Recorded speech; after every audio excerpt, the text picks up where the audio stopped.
ஏன் வேண்டும் தமிழ் தேசியம்? கோவை ஞானி அவர்களுடைய கட்டுரை. ஒலிவடிவம் ரமணி. முன்னுரை. சில ஆண்டுகளுக்கு முன்பு தோழர் பொழிலன் அவர்கள் ஒடுக்கப்பட்டோர் உழைக்கும் மக்கள் இயக்கத்தின் சார்பில் தமிழ் தேசியம் குறித்த ஒரு கலந்தாய்வுக்காக என்னிடம் கட்டுரை கேட்டிருந்தார். தமிழ் தேசியம் பற்றி கடந்த 10-15 ஆண்டுகளாக தமிழகத்தில் பல்வேறு இயக்கங்கள், அமைப்புகள் சார்பில் கட்டுரைகளும் கருத்துரைகளும் எழுதப்பட்டும் பேசப்பட்டும் வருகின்றன. இந்த விவாதத்தில் என்னளவில் தனித்தன்மையோடு கூடிய சில கருத்துக்களை நண்பர்களோடு கலந்து கொள்ள விரும்பி தோழர் பொழிலன் அவர்களின் வேண்டுகோளை ஏற்று கட்டுரை எழுதத் தொடங்கினேன். ஒரு கருத்தரங்கில் முன்வைக்கப்படும் கட்டுரை எதற்கும் பக்க வரையறை உண்டு என்ற போதிலும் கட்டுரையில் நான் கடைப்பிடித்த தாக்கம் தொடர்ந்து என்னை இழுத்து கொண்டே சென்றது. கட்டுரையை முடிக்கவில்லை என்றாலும் என்னளவிலான சில தனித்தன்மைகளோடு கூடிய தமிழ் தேசியம் குறித்த இந்த அரைகுறையான கட்டுரையை நண்பர்கள் மத்தியில் சில விவாதங்களை தூண்டும் என்ற நோக்கத்துடன் இப்பொழுது வெளியிடுகிறேன். அரைகுறையான கட்டுரை எனினும் வெளியிடத்தான் வேண்டும் என்று என்னை வற்புறுத்தி தன் பொறுப்பில் வெளியிடும் என் மரியாதைக்குரிய நண்பர் திரு ரவிச்சந்திரன் அவர்களுக்கு என் மனம் நிறைந்த நன்றியை உரிமைப்படுத்துகிறேன். கட்டுரையில் இடம்பெறும் எனக்கான சில தனித்தன்மைகள், கருத்துக்கள் என்பனவற்றை நண்பர்கள் கூர்ந்து கவனிக்க வேண்டும் என்பது என் வேண்டுகோள். கட்டுரை எழுதிய காலத்துக்கு பிறகும் ஒரு தேசிய இனம் விடுதலை பெறுவதற்கான சாத்தியங்கள் இனியும் உண்டு என்றும் இனி அறவே இல்லை என்றும் ஈழத்தமிழக விடுதலை போராட்டத்தின் அனுபவங்களை முன்வைத்து தொடர்ந்து விவாதங்கள் எழுந்தன. தமிழகத்தினுள்ளும் தமிழ் தேசியம் பற்றி பேசும் பல்வேறு இடங்களுக்கிடையிலும் ஒத்த உணர்வும் ஒருங்கிணைப்பும் இதுவரை இல்லை. இவை வெற்று விவாதங்களுக்கான பிரச்சனையாகவும் இல்லை. இன்றைய இந்திய உலகச் சூழலில் தமிழினத்துக்கு வாழ்வா சாவா என்ற முறையிலான சிக்கல்கள் இவை. தமிழினம், தமிழ் வரலாறு, தமிழ் அறம், தமிழ் மெய்யியல், தமிழ் வாழ்வு என்றெல்லாம் ஓயாமல் எழுதியும் பேசியும் வரும் ஒரு தமிழ் மாணவன் என்ற முறையில் என் கட்டுரையை நண்பர்கள் முன்வைக்கிறேன். இந்த சிறிய கட்டுரை நூலின் இறுதியில் பிற்சேர்க்கை என 2 பகுதிகள் உள்ளன. ஒன்று, தமிழ் தேசிய பொது உடைமை இயக்கத்தின் சார்பில் அதன் நிறுவனரும் தலைவருமாகிய தோழர் பெ. மணியரசன் அவர்கள் ஒரு மாநாட்டின் போது விவாதத்திற்காக முன்வைத்த தமிழ் தேசியம் குறித்த ஆவணத்தின் மீது சில கருத்துரைகள் என்ற வடிவில் நான் அனுப்பி வைத்த ஒரு கட்டுரை இடம்பெறுகிறது. 2, உயிர்மை தன் 100வது இதழை சிறப்பிக்கும் முறையில் அதன் ஆசிரியர் திரு மனுஷ்யபுத்ரன் 100 படைப்பாளிகளிடம் ஒருவருக்கு ஒரு கேள்வி என்ற முறையில் பதில் பெற்று வெளியிட்டிருந்தார். அவரது கேள்வி ஒன்றுக்கு நான் அனுப்பிய பதில் உயிர்மை இதழில் இடம்பெற்றபடி இங்கு இடம்பெறுகிறது. இவர்களுக்கும் என் நன்றி. ஒப்பம் ஞானி. ஏன் வேண்டும் தமிழ் தேசியம்? தமிழ் தேசிய இனச்சிக்கலை முதன்மைப்படுத்தி பேசும் பொழுது தமிழ் வரலாறு மட்டுமல்லாமல் இந்திய வரலாறு இவற்றோடு இடையராது தொடரும் பல சிக்கல்கள், கூடவே உலக வரலாற்றுச் சூழல் ஆகியவற்றையும் தொடர்புறுத்தி பேச வேண்டியிருக்கிறது. இவை குறித்து நாம் பேசும்பொழுது வரலாற்று நிகழ்வுகளை வரிசையாக அடுக்கி பேசுவதை காட்டிலும் வரலாற்றினூடே குறுக்கும் நெடுக்குமாக சென்று அழுத்தமான சில சிக்கல்களை பேசியாக வேண்டும். இத்தகைய வரலாற்று சிக்கல் குறித்து நமக்கான பார்வை என்ற அடிப்படையில் இருந்தும் தான் பேச முடியும். நமக்கான பார்வை என்பது சமத்துவம், சமதர்மம் தவிர வேறாகவும் இருக்க முடியாது. நாம் எதிர்கொள்ளும் நெருக்கடியை தொடங்கி வைத்தது இந்திய அரசியலமைப்பு சட்டம்தான். 1947க்கு சற்று முன்னரும் அடுத்தும் இந்தியாவின் அரசியலமைப்பு சட்ட உருவாக்கத்தின் போது இந்தியாவின் மெய்யியல் அறிஞர்களில் ஒருவராக போற்றப்பட்ட மௌலானா அபுல் கலாம் ஆசாத் அவர்கள் ஒரு திட்டத்தை முன்வைத்தார். இஸ்லாமியர்களை முதன்மையாக கொண்ட பகுதிகளை இணைக்கும் முறையில் பாகிஸ்தானும் இந்தியாவில் பிற பகுதிகளை கொண்ட இந்தியாவும் இணைந்த ஒரு கூட்டாட்சி முறைதான் இந்தியாவுக்கு தேவை என்பது அவர் திட்டம். இந்த திட்டம் ஏற்கப்பட்டிருக்குமானால் இன்றும் இந்தியாவை வாட்டிக்கொண்டிருக்கும் இந்து முஸ்லீம் கலவரங்கள் தொடருவதற்கு வாய்ப்பில்லாமல் போயிருக்கும். ஆனால் இந்த திட்டம் நேரு, பட்டேல் முதலியவர்களால் ஏற்கப்படவில்லை. தொடக்கத்தில் தயங்கினாலும் இறுதியில் நேரு, பட்டேல் ஆகியவர்களின் வற்புறுத்தலுக்கு இணங்கி காந்தியாரும் இத்திட்டத்தை ஏற்றுக்கொண்டார். ஜின்னாவுக்கும் வேறு வழியில்லை. இந்தியா பாகிஸ்தான் பிரிவு நேர்ந்தது. பிரிவினையின் விளைவுகள் கடுமையாக இருந்தன. நிலப்பிரிவினை, உடைமை பிரிவினை, உறவு பிரிவினை என்பன கூர்மையாக இணைந்து 2 பகுதிகளிலும் கலவரங்களும் கொலையுமாக நிகழ்ச்சிகள் நிறைவேறின. இஸ்லாமியர்கள் இந்திய தேசியத்தின் வரலாற்றோடு இணைந்தவர்கள். இந்தியாவின் கலை, இலக்கியம், அரசியல், பண்பாடு, சமயம் முதலியவற்றின் ஆக்கக்கூறுகள் பலவற்றை படைத்தவர்கள். இவர்களும் இந்தியர்கள்தான். இந்திய தேசம் என்பது இந்துக்களுக்கு மட்டுமே உரியது இல்லை. இந்தியர் என்ற முறையில் இவ்விரு இனத்தாரும் இணைந்து வாழ முடியும். இன்றைக்கும் கூட இதை தவிர நமக்கு வேறு நெறியும் இல்லை. சமயங்களும் பண்பாடுகளும் சரியான முறையில் உறவு கொள்ள இயலுமானால் தமக்கிடையில் இவை கொண்டும் கொடுத்தும் இரண்டுமே மக்கள் வாழ்வை மேம்படுத்த முடியும். வரலாற்றில் இத்தகைய ஒரு வாய்ப்பை தவறவிட்டதற்கு காரணமானவர்களை நம்மால் இன்றும் மன்னிக்க முடியாது. பதவியாசையோ ஏதோ அவசர தேவையோ இப்படி தலைவர்களை தடமாற்றி இருக்க வேண்டும். அரசியலமைப்பு சட்ட உருவாக்கம் தொடங்கும்போது விடுதலை போராட்டத்தில் ஈடுபட்ட தலைவர்கள் முன்பே தந்த வாக்குறுதியின்படி இந்தியாவின் பல்வேறு தேசிய இனங்களின் தன்னுரிமை, இறையாண்மையை ஏற்கும் முறையிலான கூட்டாட்சியை தலைவர்கள் உருவாக்கி இருக்க வேண்டும். தேசிய இனங்கள் என்ற கருத்தியல் பொது உடைமையாளர் உட்பட பிறரும் அன்று ஒப்புக்கொண்ட கொள்கை. ஆனால் அரசியலமைப்பு சட்ட உருவாக்கத்தின் இறுதிக்கட்டத்தில் தேசிய இனம் என்ற கருத்து முற்றாக ஒதுக்கப்பட்டது. கவிஞர் கூசா ஆனந்தன் விவரித்திருக்கிறபடி இந்தியா பாகிஸ்தான் பிரிவினையை தொடர்ந்து ஏற்பட்ட கடுமையான கலவரங்களின் விளைவாக இந்தியாவுக்கு வலுவான ஒரு நடுவண் அரசுதான் தேவை என்ற கருத்தை நேரு முன்வைத்து விவாதித்தார். அம்பேத்கர் உட்பட அனைவரும் இதை ஏற்றனர். கூட்டாட்சியின் 1-2 கூறுகளோடு இந்தியாவுக்கு ஒரு ஒன்றிய அரசுதான் தேவை என்று முடிவாயிற்று. இதன்படி இந்தியாவில் இருப்பது ஒரே ஒரு அரசு. அதன் உறுப்புகள் மாநில அரசுகள். பெயரளவுக்கே இவை அரசுகள். உண்மையில் இவை மாநிலங்களுக்கு குறைந்த அதிகாரங்கள். இத்தகைய அரசமைப்பின் விளைவுகளை கடந்த 60 ஆண்டுகளாக நாம் பார்க்கிறோம். தேசிய இனங்களின் இறையாண்மை என்பது ஒப்புக்கொள்ளப்பட்டிருக்குமானால் காஷ்மீர், பஞ்சாப், கிழக்கு மாநிலங்கள் தொடங்கி எவ்வளவோ சிக்கல்கள் எழுந்திருக்க வாய்ப்பில்லை. மையத்தில் ஒரு வலுவான அரசு மாநிலங்களை ஆட்டி வைக்க முடியும். இந்தியாவின் பொருளியல் திட்டம் அந்நிய நாடுகளோடு உறவு என்று எல்லாவற்றையும் தீர்மானிப்பது நடுவண் அரசு. இன்று உலகமயமாதல் சூழல் வரை நாம் தொடர்ச்சியாக பார்க்கும்போது வலுவான மைய அரசு இந்தியாவை எவ்வாறெல்லாம் நாசப்படுத்துகிறது என்பதை பார்க்கிறோம். பிரிட்டனிடமிருந்து இந்தியாவுக்கு வந்ததாக சொல்லப்படும் விடுதலை அன்றைக்கே முழுமையானதாக இல்லை. விடுதலை என்பது அரசியல், பொருளியல் தொடங்கி பல்வேறு தளங்களிலும் நடைபெற்றிருக்க வேண்டும். விடுதலை இயக்கத்தின் தொடக்க காலத்திலேயே பேராய கட்சியினர் முதலில் அரசியல் விடுதலை, பிறகே மற்றையவை என்றனர். அரசியலிலும் இந்தியா முழுமையான விடுதலை பெறவில்லை. பிரிட்டன் வழியாக இந்தியாவுக்குள் வந்த காலனி ஆதிக்கம் இன்றைக்கும் தீவிரமாக தொடர்கிறது.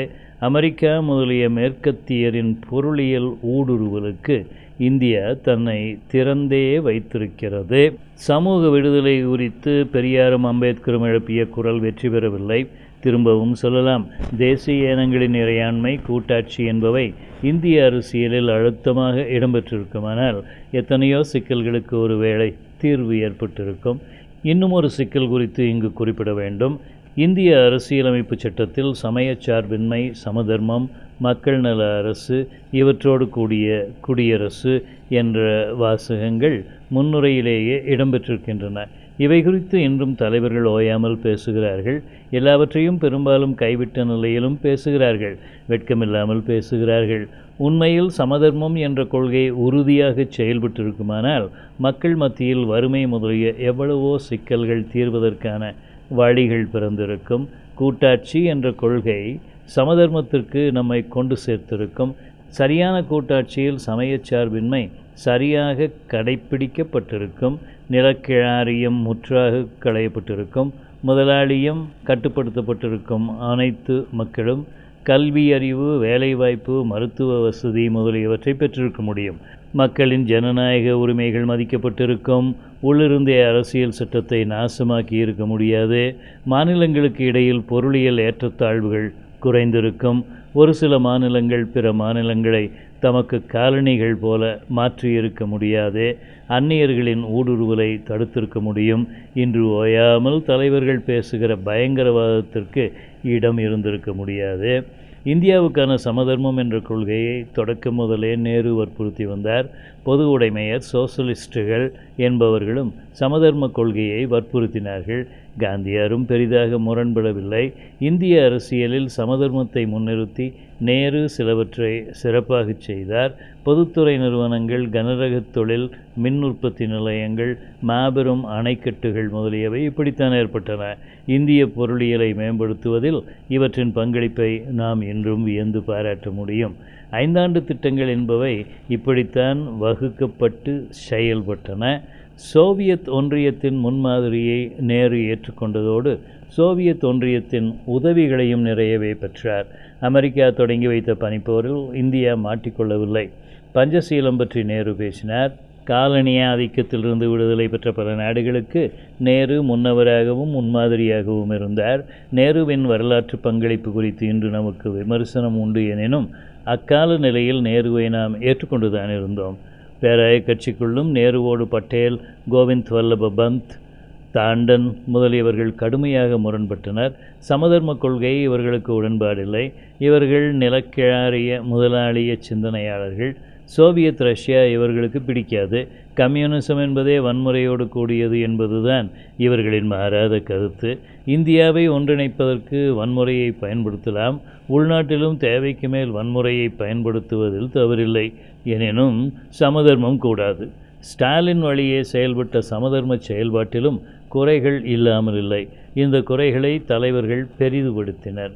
சோஷலிஸ்டுகளோடு கம்யூனிஸ்டுகளோடு அரசு அதிகாரத்தை பகிர்ந்து கொள்ள முடியாது. தெலுங்கானா புரட்சியை முற்றாக ஒடுக்கலாம். கேரளாவில் கம்யூனிஸ்ட் அரசையும் கவிழ்க்கலாம். சீனாவோடு எல்லை சிக்கலில் சமரசம் கூடாது. நேருவுக்கும் இவையெல்லாம் சிக்கல்கள். சீனாவுக்கு எதிராக ரஷ்யாவின் தூண்டுதலும் சேர்ந்து கொண்டது. உண்மையில் சீனாவுக்கு எதிரான எல்லைப்போரை தொடங்கி வைத்ததும் நேருதான்.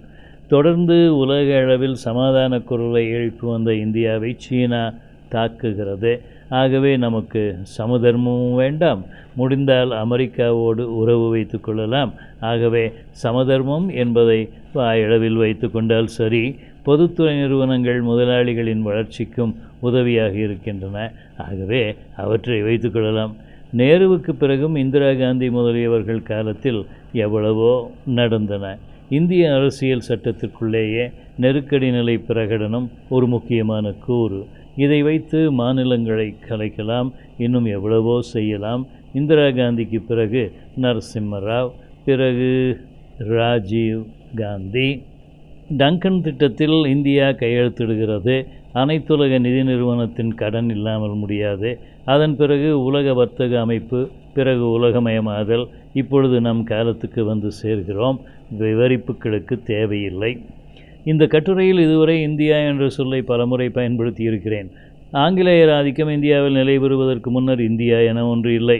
ஆங்கிலேயர் வர்த்தகம் செய்ய வந்து இங்குள்ள மன்னர்கள் மற்றும் மக்கள் மத்தியில் இருந்த முரண்பாடுகள் முதலியவற்றை பயன்படுத்தி குறைவில்லாமல் சதிகள் செய்து போர் வலிமையினால் இந்தியா என்று பிறகு அறியப்பட்ட நிலப்பரப்பு முழுவதையும் தன் ஆதிக்கத்துக்குள் கொண்டு வந்து அரசமைத்த நிலையில் இந்தியா என்று பெயரிட்டு அதை நிலைப்படுத்தினர்.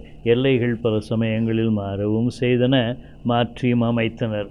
ஆங்கிலேயரின் ஆதிக்கத்தில் இருந்த இந்தியாவை விடுதலை செய்யும் போராட்டம் எழுந்தது. போராட்டத்திலும் எத்தனையோ ஏற்றத்தாழ்வுகள், குளறுபடிகள். திலகர் காலத்தில் இந்து சமய உணர்வும் உள்நுழைந்தது. காந்தி, நேரு முதலியவர்கள் தலைமையில் அதிக அளவில் மக்கள் திரண்டனர். பல மாநில மக்களும் பேராய கட்சியின் தலைமையில் இணைந்தனர். இந்த நீண்ட வரலாற்று சூழலில் ஆங்கிலேயரின் ஆதிக்கத்திற்கு எதிராக திரண்ட மக்கள் தமக்கிடையில் இருந்த மாநிலம், மதம், இனம், மொழி முதலிய வேற்றுமைகள் ஓரளவுக்கேனும் தகர்ந்து ஒன்றுபட்டனர். இவர்கள் நெஞ்சில் நாம் இந்தியர் என்ற உணர்வு நாளடைவில் வலுப்பட்டது. இந்தியா ஒரு தேசம் என்ற உணர்வும் ஏற்பட்டது. மரியாதைக்குரிய தலைவர்களும் இப்படி சொன்னதை மக்கள் நம்பினார்கள். இந்தியாவுக்கும் ஒரு தொன்மையான நாகரிகம் உண்டு, மேன்மை உண்டு. நாங்களும் அரசமைத்து வாழ்ந்தவர்கள். கலை, இலக்கியம், கணிதம், அறிவியல், தொழில், வேளாண்மை, கல்வி, மருத்துவம், வானவியல் முதலிய பல துறைகளிலும் நாங்கள் சிறந்திருந்தோம். ஆங்கிலேயருக்கு மேற்கத்தியருக்கு நிகராக நாங்களும் இராணுவம் முதலிய கலைகளிலும் தேர்ந்திருந்தோம். எங்களை நாங்களே ஆண்டு கொள்ள முடியும். ஆங்கிலேயரின் ஆதிக்கம் ஆட்சி எங்களுக்கு தேவையில்லை. இத்தகைய உணர்வோடு மீண்டும் தங்கள் தொன்மை நாகரிகத்தை நிலைநிறுத்தி கொள்ள மக்கள் போராடினர். இத்தகைய சூழலில்தான் இந்தியா, இந்தியர், இந்திய தேசம் என்ற உணர்வுகள் வலுப்பட்டன. இந்த உணர்வுகளுக்கிடையில் முரண்பாடுகள் வெளிப்படாமலும் இல்லை. அறிஞர் கிரைன் முகர்ஜி எழுதியதைப் போல ஆங்கில ஆதிக்கத்திற்கு எதிராக போராட்டங்கள் தீவிரப்பட்ட போது இந்து முஸ்லிம் மக்களுக்கிடையில் ஒருமை உணர்வு மேலோங்கியது.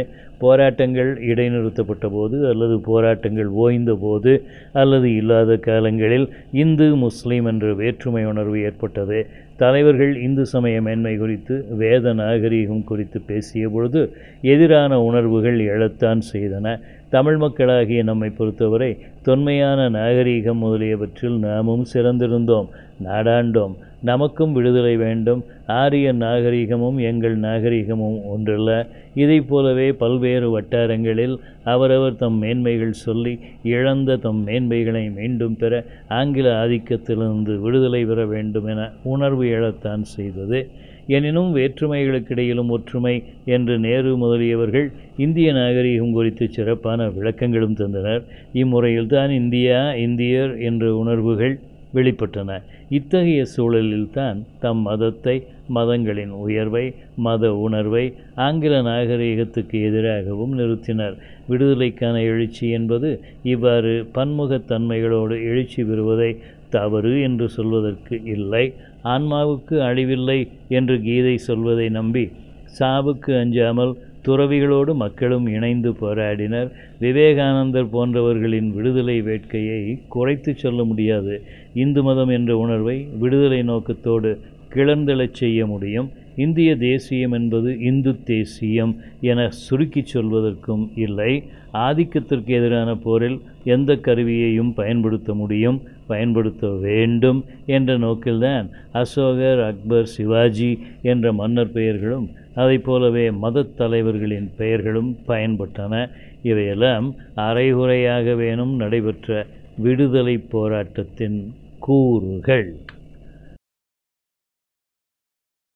இந்திய தேசியம் எப்போது சரி, எப்போது தவறு? இந்த இடத்தில் மேலும் நம்மை தெளிவுபடுத்தி கொள்ள வேண்டும். இந்தியா என்பது பல தேசிய இனங்களோடு கூடிய பல தேசங்கள் கொண்ட ஒரு துணைக்கண்டம். தேசம் என்பது ஒரு நவீனகால கோட்பாடு அல்லது கட்டமைப்பு.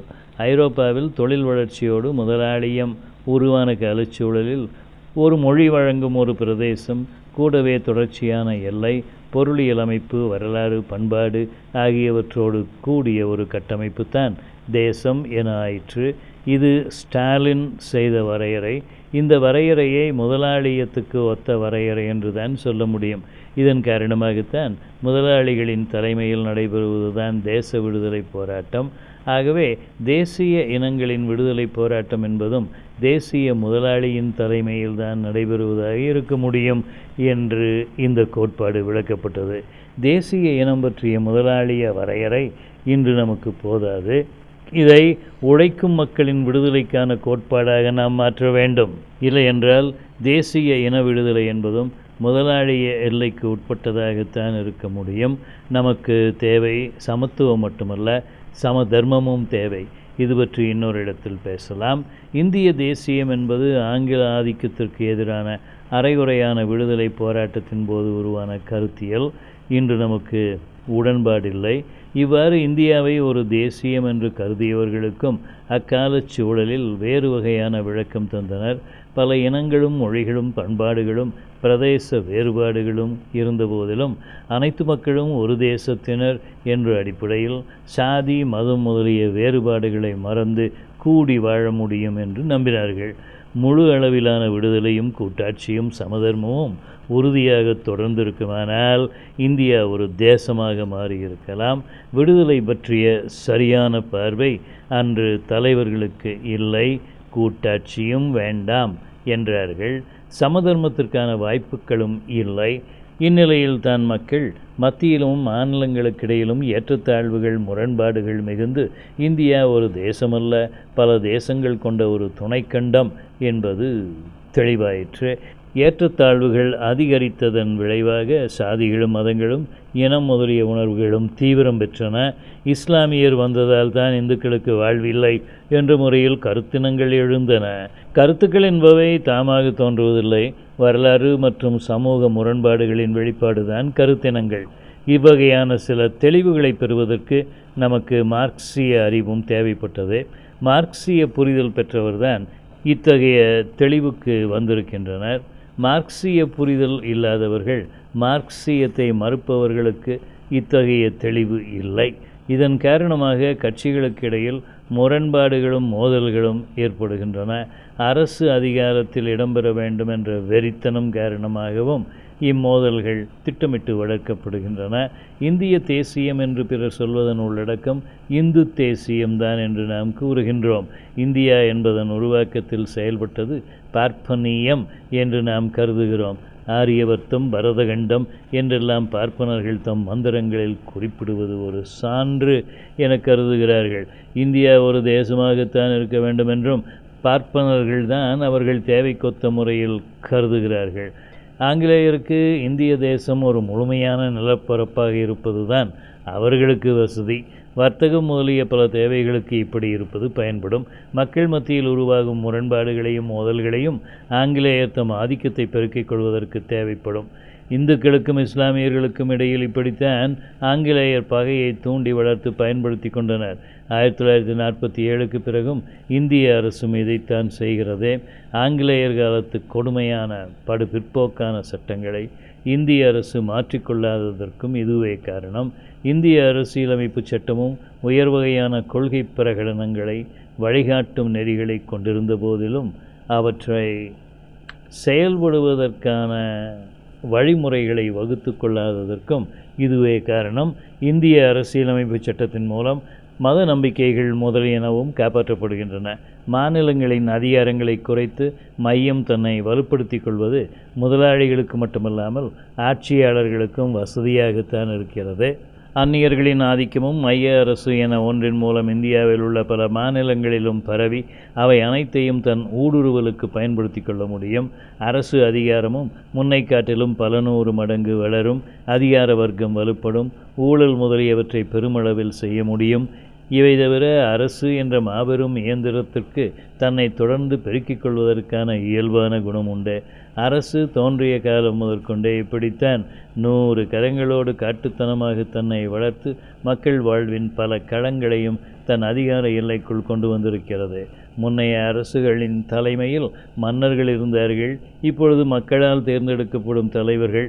இதற்காக மக்களாட்சி முறை மற்றும் தேர்தல் நடைமுறை, பெயரளவுக்கு ஒரு அரசியலமைப்பு சட்டம் இருந்த போதிலும் அதன் அடியில் செயல்படுவது அரசு அதிகாரம். இந்த வலுவான கட்டமைப்பின் ஆதிக்கத்தின் கீழ்தான் இந்தியாவில் நாம் வாழ்கின்றோம்.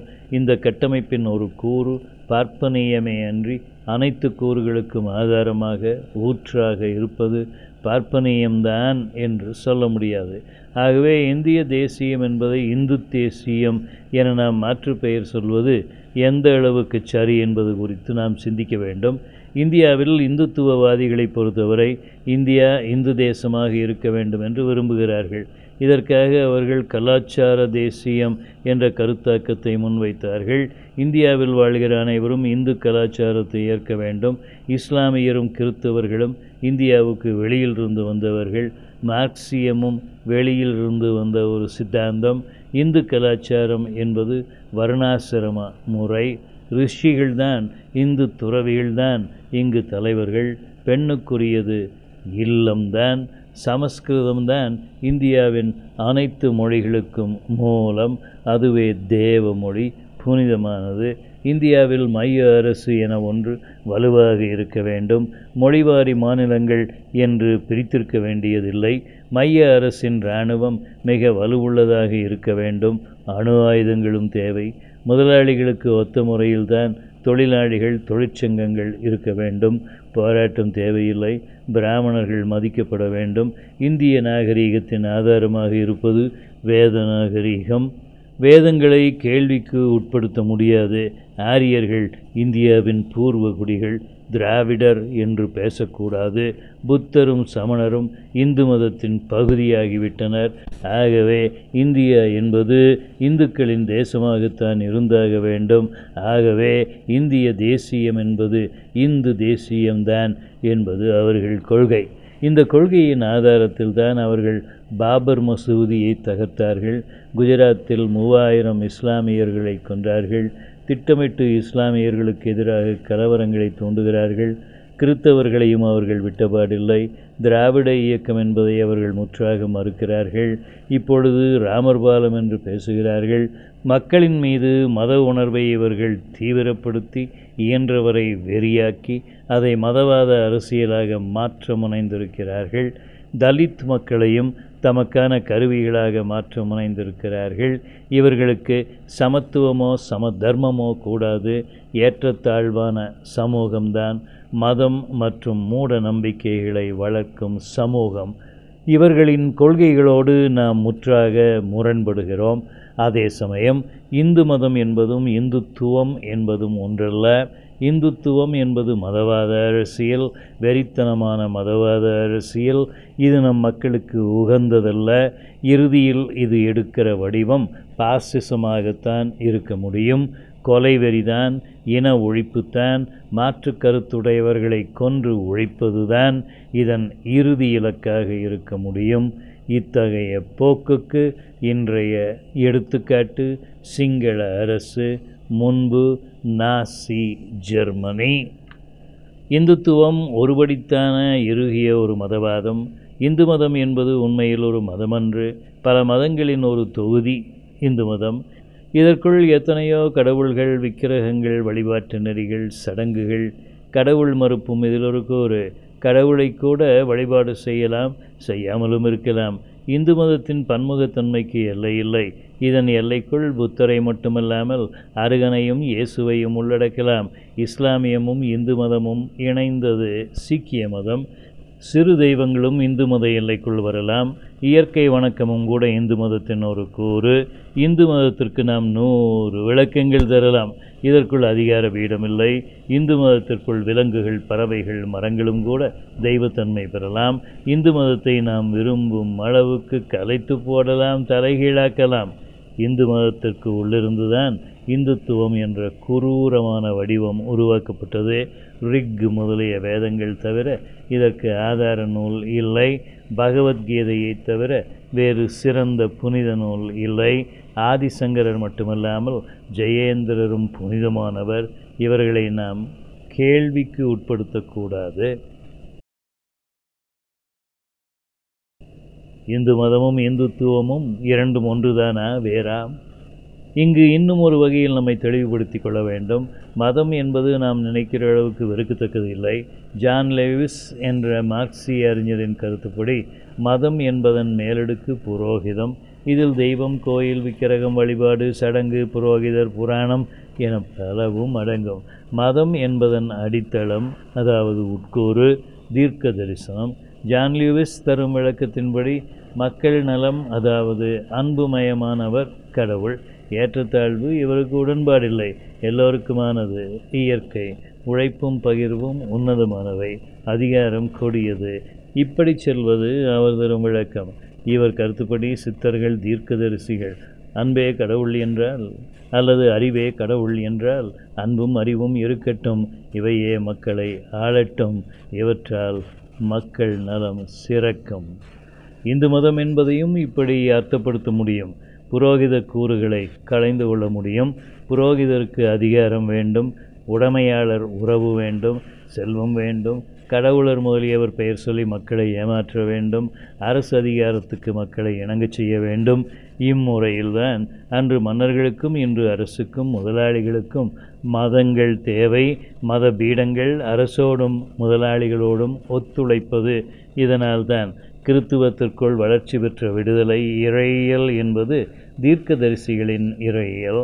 விவேகானந்தர், வள்ளலார் முதலியவர்களை இத்தகையவர்களோடு இணைத்து சொல்ல முடியும். பெரியார் சிந்தனையிலிருந்து ஒரு மேற்கோளை எங்கு தருவது பொருந்தும். வேதாந்தத்திற்கும் மார்க்சியத்திற்கும் முரண்பாடில்லை என்றார் பெரியார். வேதாந்தம் எல்லாரையும் கடவுள், எல்லாமே கடவுள் என்று கூறியது. மக்களுக்கிடையில் ஏற்றத்தாழ்வில்லை, எல்லோரும் ஓர் நிகர், அரசன் ஆண்டி, தொழிலாளி முதலாளி, வேற்றுமை தேவையில்லை. இதைத்தான் கம்யூனிசமும் சொல்கிறது என்றார் பெரியார். அவர் மேலும் கூறுகிறார், மதத்திற்கும் கம்யூனிசத்திற்கும் முரண்பாடில்லை, கடவுள்தான் எல்லோரையும் படைத்தார் என்கிறது மதம்.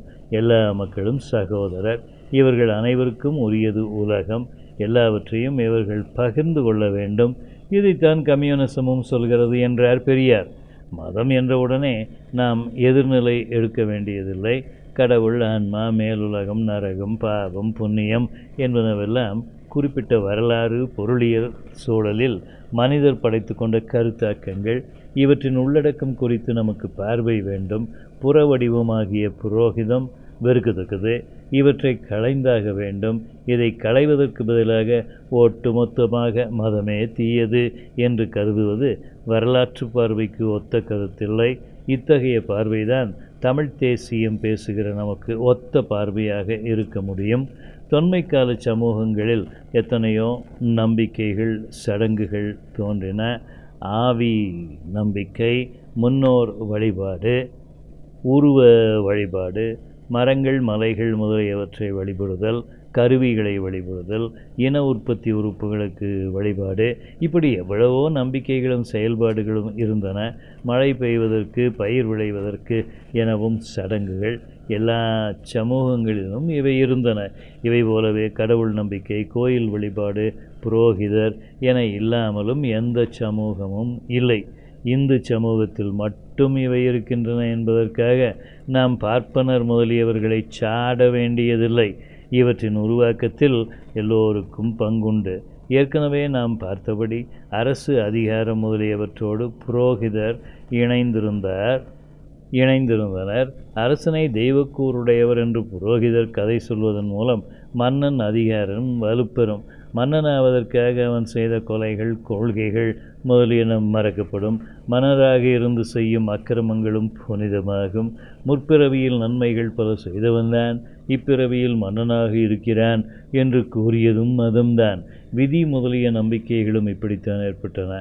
இன்றும் கடவுளை நம்பு, உன்னை காப்பாற்றுவார், உன் விதிப்பயன், ஏழையாக பிறந்திருக்கிறாய், இளமையில் ஊனம் உன் விதி, இப்படியெல்லாம் என்றும் சொல்கிறது மதம். இத்தகைய நம்பிக்கைகள் வழி வழியாக வந்தவை. இவற்றில் பார்ப்பனருக்கும் பங்குண்டு என்பதை தவிர இவற்றுக்கெல்லாம் பார்ப்பனரே மூலக்காரணம் என்பதும் உண்மையில்லை. தனியுடைமை, அரசதிகாரம் ஆகியவை இருக்கும் வரை மதமும் இருக்கும். இப்படி சொன்னவர் மார்க்ஸ். தெய்வங்களுக்கிடையில் நடைபெறும் உறவுகள், மோதல்கள் என்று புராணங்கள் சொல்லும் கதைகள், மண்ணுலகில் மனிதர்களுக்கிடையில் நடைபெறும் உறவுகள், மோதல்கள் ஆகியவற்றின் பிரதிபலிப்புகள் தான் இப்படி விளக்கியவர் மார்க்ஸ்.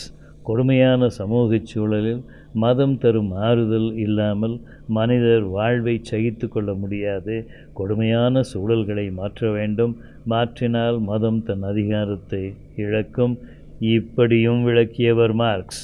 மதங்களை பற்றிய விமர்சனம் என்பது நம் கைகளை இறுக பிணித்திருக்கும் சங்கிலிகளை மறைத்திருக்கிற மலர்களை களைவதுதான். இப்படியும் சொன்னவர் மார்க்ஸ். மதம் என்பது மக்களுக்கு அபின் என்ற ஒற்றை வரியில் மதம் பற்றிய விமர்சனத்தை அடக்க முடியாது. பெரியார் நமக்கு போதாது, அல்லது பெரியாரை நாம் இன்னும் ஆழமாக படிக்க வேண்டும். சமூகத்தை நான் மாற்ற வேண்டும் என்கிறேன். இடையில் பார்ப்பனன் வந்து கடவுள், ஜாதி, மதம் என்று எவற்றையோ போடுகிறான். ஆகவே நான் எல்லாவற்றையும் சாடுகிறேன் என்றார். என்னுடைய இயக்கம் சீர்திருத்த இயக்கமில்லை, புரட்சி இயக்கம். புராணங்களை பற்றியோ பார்ப்பனர்களை பற்றியோ நாம் விமர்சனம் செய்வது கூட்டம் சேர்க்கத்தான். என் நோக்கம் சமூக மாற்றம். இப்படியெல்லாம் பெரியார் சொல்லி வைத்திருக்கிறார். இவற்றையெல்லாம் ஒதுக்கிவிட்டு பார்ப்பனியம், மதம் என்று சாடுவது பெரியாரியம் என்று சொல்ல முடியுமா? ஆரிய நாகரீகம் மேலடுக்கு, தமிழ் நாகரீகம் அடித்தளம். நாம் பெரிதும் விரும்பும் தமிழ் தேசிய உருவாக்கத்திற்கு இந்தியாவின் வரலாற்று சூழலில் சாதகம் மற்றும் பாதகமான கூறுகள் எவையெல்லாம் உள்ளன என்பது குறித்து பார்த்து வருகிறோம். கூட்டாட்சி, சமதர்மம் ஆகியவற்றின் உருவாக்கத்தில் என்ன நேர்ந்தது என்பது பற்றி குறிப்பிட்டோம். அரசு உருவாக்கம் என்பதற்குள் எவ்வாறு தலைவர்கள் அகப்பட்டனர் என்றும் பார்த்தோம். இந்திய தேசியம் இந்து தேசியம் தானா என்பது குறித்தும் சிந்தித்தோம். இடையில் பெரியாரியம் மார்க்சியம் பற்றியும் நம் பார்வையின் சில கூறுகளை சொன்னோம். மேலும் ஒரு சிக்கல் குறித்து இப்பகுதியில் பார்க்கலாம். இந்து இந்தியா என்று இந்தியாவை குறிப்பிடுவதற்கான ஆதாரங்களை விட தமிழ் இந்தியா என்று குறிப்பிடுவதற்கான ஆதாரங்கள் கூடுதலாக உள்ளன. சிந்துவெளி நாகரிகம் தமிழர் நாகரிகம்தான் என்பதை அண்மை காலத்தில் இந்துத்துவவாதிகள் மறுக்கத் தொடங்கிய போதிலும் அது தமிழ் நாகரிகம்தான் என்பதற்கு கூடுதலான ஆதாரங்கள் மேலும் மேலும் கிடைத்து வருகின்றன. கிமு 3500 ஆண்டுகளுக்கு முற்பட்டது சிந்துவெளி நாகரிகம். 2002 புகார் கடற்பகுதியில் கடலுக்கடியில் இருக்கிற மாபெரும் நகரத்தின் எச்சங்களை கொண்டு ஆராய்கிற போது தமிழ் நாகரிகத்தின் தொன்மையை கிமு 9500 ஆண்டுகள் அளவிற்கு கொண்டு செல்ல முடியும். இவ்விரு நாகரிகங்களுக்கும் இடைப்பட்ட 6000 ஆண்டு வரலாற்றுக்கான ஆதாரங்களை நாம் தேடி தொகுக்க வேண்டும். வடவேங்கடம் தென்குமரி என்று தன் காலத்து தமிழகத்திற்கு தொல்காப்பியர் எல்லை கூறினார். குமரிக்கோடும் பஹ்ருளியாரும் கடல்கோள்களால் அழிந்தமை பற்றி தமிழ் இலக்கியங்கள் குறிப்பிடுகின்றன. இந்தியா என்று அறியப்படுகிற நிலப்பரப்பு முழுவதும் தொன்மை காலத்தில் தமிழர்கள்தான் வாழ்ந்தனர் என்பது குறித்து நமக்கு ஐயம் தேவையில்லை. 5000 10,000 ஆண்டுகளுக்கு முன்பிருந்தே இந்தியாவில் வேளாண்மை, கால்நடை வளர்ப்பு, வணிகம், அரசு உருவாக்கம், கட்டிடம், நீர்ப்பாசனம், மருத்துவம், கணிதம், பொறியியல், வானவியல் முதலியவற்றை உருவாக்கியவர் தமிழர் என்பதை தவிர வேறு யாராக இருக்க முடியும்? இத்தகைய நாகரிகத்துக்குள் நுழைந்தவர்தான் ஆரியர் என்பதல்லாமல் இந்த நாகரிக வளர்ச்சிக்கு அவர்கள் ஆற்றிய பங்கு என்னவாக இருக்க முடியும்? இந்திய நாகரிகத்தின் மேலடுக்கு சில அறிஞர்கள் சொல்வதைப் போல ஆரிய நாகரிகம் என்றே வைத்து கொண்டாலும் அடித்தளம் முழுவதும் திராவிடர் தமிழர் நாகரிகம்தான். இந்தியாவின் தொன்மையான மெல்லியல்கள் என அறியப்படுகின்ற சாங்கியம், யோகம், ஆசீவகம், சார்வாகம் முதலிய எவற்றுக்கும் ஆரியர் உரிமை கொண்டாட முடியாது. சமணம், பௌத்தம் ஆகியவற்றின் உருவாக்கத்திலும் ஆரியருக்கு பங்கில்லை. ஆரியர் என்பவரே கூட ஒரு தனியினம்தானா என்ற கேள்வியும் அண்மை காலத்தில் எழுந்துள்ளது. இந்தியாவின் மீது படையெடுத்து வந்த அல்லது இந்தியாவிற்குள் நுழைந்து தங்கிவிட்ட கிரேக்கர், பாரசீகர், ஹோனர், ஈரானியர் முதலியவர் கிபி 4ஆம் நூற்றாண்டு வாக்கில் தமக்குள் இணைந்து தமக்கான ஒரு பொதுமொழியை படைத்து கொண்டு ஆரியர் என்று தம்மை அழைத்து கொண்டதாகவும் சில ஆய்வறிஞர்கள் குறிப்பிடுகின்றனர். கிமு 8000 கால அளவில் வடமேற்கு இந்தியாவில் சரஸ்வதி என்ற ஆற்றங்கரையில் தங்கியிருந்த பிராமணர்கள்தான் வேத நாகரீகம் என்பதை உருவாக்கினர் என்பது ஆதாரமற்ற ஒரு புனைந்துரை. வேதங்களின் உருவாக்கத்தையும் கிபி 4ஆம் நூற்றாண்டுக்கு பிறகுதான் வைக்க முடியும். சமஸ்கிருத உருவாக்கத்தில் தமிழின் பங்கை மறுக்க முடியாது. வேள்வி மற்றும் மாயமந்திர சடங்குகளை முதன்மையாக கொண்டுள்ள வேதங்களின் அறிவியல் ஆதாரங்கள் கேள்விக்குரியவை. உபநிடதங்களில் பிராமண எதிர்ப்புக்கும் இடம் உண்டு. இராமாயணத்தை படைத்த ஒரு வால்மீகி ஒரு வேடர், பாரதத்தை படைத்த வியாசர் செம்படவ பெண்ணுக்கு மகன்.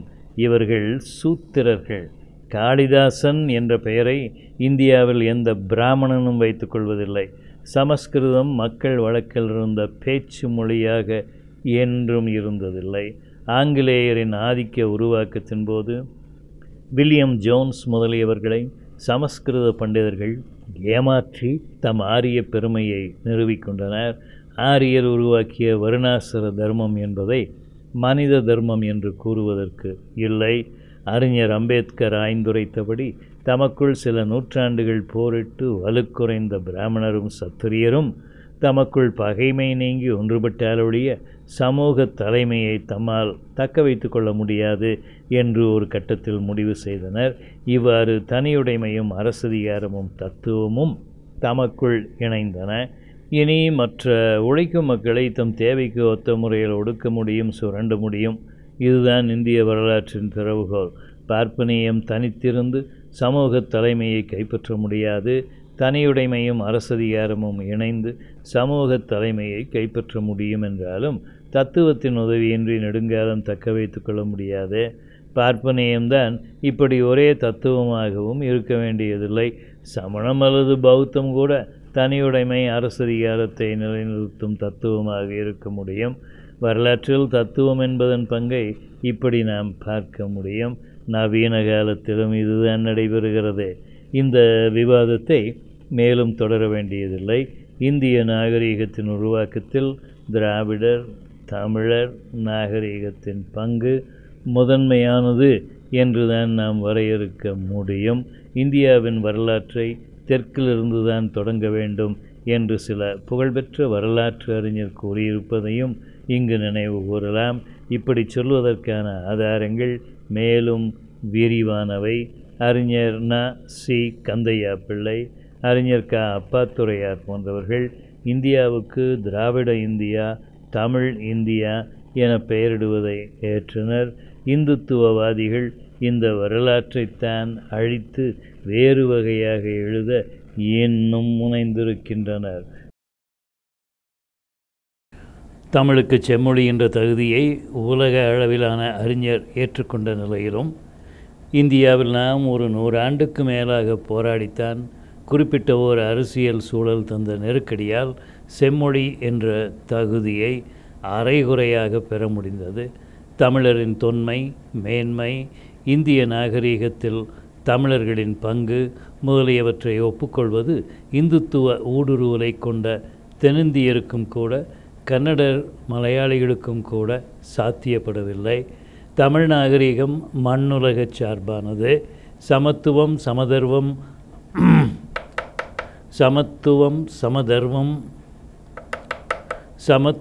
சமதர்மம் ஆகிய கூறுகள் தமிழ் நாகரிகத்தின் பிரிக்க முடியாத கூறுகள்.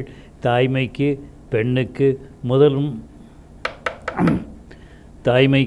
பெண்மைக்கு முதன்மை தருவது தமிழ் நாகரிகம். சாதியோ மதமோ தமிழ் நாகரிகத்தினுள் அழுத்தம் பெறவில்லை. அரசர் அந்தணர் என்ற வரிசைதான் தமிழ் நாகரிகத்தில் முன்பிருந்த வரிசை. வணிகரைப் போல வேளாளருக்கும் தமிழ் நாகரிகத்தில் முக்கியமான இடம் உண்டு. தமிழ் சமயங்கள் அதிக அளவுக்கு மனித சார்பானவை. இவ்வகையில் ஆரிய நாகரிகத்தின் முதன்மை கூறுகளை மறுக்கக்கூடியது தமிழ் நாகரிகம். தமிழ் நாகரிகம்தான் நவீன காலத்திலும் அனைத்து மக்களின் வாழ்வுக்கும் உகந்த நாகரிகம். ஆரிய நாகரிகம் பிராமணருக்கு மட்டுமல்லாமல் அரசு அதிகாரம், தனியுடைமை ஆகியவற்றையும் ஏற்கக்கூடிய நாகரிகம். பிராமணருக்கு இந்த மண்ணோடு உழைக்கும் மக்களோடு கைவினை முதலியவற்றோடு என்றும் உறவிருந்ததில்லை. மன்னர்களின் உடைமையாளர்களின் அரவணைப்பில் இருந்தவர் பிராமணர். எவ்வகை ஆதிக்கத்தோடும் ஒத்து செல்பவர் பிராமணர். அரசு அதிகாரத்தின் துணையோடு பௌத்த சமயத்தை ஒழித்து கட்டியவர் பிராமணர். இப்படித்தான் தீண்டத்தகாதவர் என்ற முறையில் உழைக்கும் மக்களை ஒடுக்கினர். இவர்களுக்கு இஸ்லாமோ கிறித்தவமோ பெரியாரியமோ மார்க்சியமோ உடன்பாடாக இருக்க முடியாது. இவர்கள் உண்மையான சமயவாதிகளும் அல்லர். எங்கும் இருப்பவன் இறைவன், அன்பின் அறிவின் வடிவம் இறைவன். கோயிலில் விக்கிரகத்தில் மட்டும் இவன் இல்லை. இவனை வழிபட இடைத்தரகர் தேவையில்லை. இத்தகைய புரிதலை பிராமணன் ஏற்க மாட்டான். உழைப்பு இவனுக்கு புனிதமில்லை. வாழ்வின் அடிப்படைகளை எடுத்துரைப்பதுதான் வேதமாக, மறையாக, அறமாக இருக்க முடியும். வேள்வி மந்திரங்கள் எனச் சொல்லி மனித வாழ்வை மேம்படுத்த முடியாது. பிராமணர் சொல்லும் வேதங்கள் போலித்தனமானவை. இயற்கை, பெண்கள், உழைப்பு முதலியவற்றை ஒதுக்குபவர் புனிதராக இருக்க முடியாது. இந்த அடிப்படைகளையெல்லாம் புரட்டி போடுகிற இந்துத்துவவாதிகளை நாம் எந்த இடத்திலும் எந்த காரணத்திற்காகவும் ஏற்பதற்கு இல்லை. இவர்கள் கூறும் இந்திய தேசியம் ஆதிக்கவாதிகளுக்கு ஒத்த தேசியம். இந்திய தேசியம் என்று விடாப்பிடியாக சொல்லுகிற கட்சிகள் இயக்கங்களோடு நமக்கு உறவு இருக்க முடியாது. இந்திய தேசம் என சொல்லுகிற தலைவர்கள் இந்திய தேசம் என சொல்லுகிற தலைவர்கள், அரசியல்வாதிகள், முதலாளிகள், அறிஞர் முதலியவர்களையும் நம்மால் ஏற்பதற்கு இல்லை. பாரதம் என்ற சொல்லோடு நமக்கு உடன்பாடில்லை. இந்தியாவை இயன்றவரை இயலுமானால் தமிழ் இந்தியாவாக மாற்றுவதிலும் தவறில்லை. ஆரியத்தோடு வரலாற்று காலத்தில் ஒத்துழைத்த மன்னர்களை நாம் கொண்டாடுவதற்கு இல்லை. ஆரியத்திற்கு இடம் கொடுத்த தமிழ் சமயங்களோடும் நாம் முரண்படத்தான் வேண்டும். சமதர்மம் பற்றி நாம் அக்கறையோடு பேசுகிறோம். நமக்கு சாதியமும் வேண்டாம், தனியுடைமையும் வேண்டாம், அரசு அதிகாரத்தில் பங்கும் வேண்டாம். பெரியாரை பொறுத்தவரை எந்த ஆதிக்கத்தையும் அதிகாரத்தையும் மறுத்தார். பெரியாரின் பெயர் சொல்லி தனியுடைமையை, அரசு அதிகாரத்தை சேர்த்து கொள்வதை ஏற்க முடியாது. பெரியாரியமும் ஒரு தத்துவம். பெரியாரியத்தை முடமாக்குபவர்தான் அரசு அதிகாரத்தில் அமர்ந்து கோடி கோடியாய் கொள்ளையடிக்க முடியும். இத்தகையவருக்கு குறைந்த அளவுக்கேனும் சாதி வேண்டும், பார்ப்பனிய உறவும் வேண்டும். அல்லது சாதியையோ பார்ப்பனியத்தையோ கடுமையாக சாடிக்கொண்டே அதிகாரம் முதலியவற்றை சேகரிப்பவர் அவற்றை ஒழிக்கவும் முடியாது. சாதியும் தனியுடைமையும் இயன்றவரை அரசதிகாரத்தோடு கூடி குலாவுகின்றன. சாதியும் வர்க்கமும் ஒன்றை ஒன்று ஊடுருவியவாறு செயல்படுகின்றன. ஆகவேதான் பெரியாரியமும் மார்க்சியமும் தமக்குள் உறவு கொண்டு கைகோர்த்து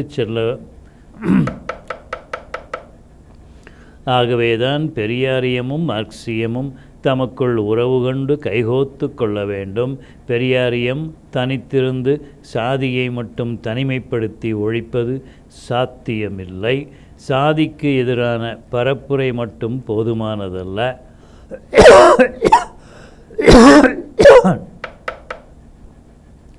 பார்ப்பனியத்திலும் உள்முரண்கள் உண்டு. அம்பேத்கர் ஆய்ந்துரைத்தபடி பிரபஞ்சத்தில் உள்ள அனைத்திற்கும் மூலம் கடவுள் என்ற கருத்து மட்டுமல்லாமல் மனிதன் என்ற கருத்தும் வேதத்தில் இருக்கிறது. பெரியாரே கூறியபடி வேதாந்தம் அல்லது அத்வைதம் சரியானபடி அர்த்தப்படுத்த முடியும் என்றால் சமதர்மத்திற்கும் வழி திறக்கும். பாரதி, விவேகானந்தர்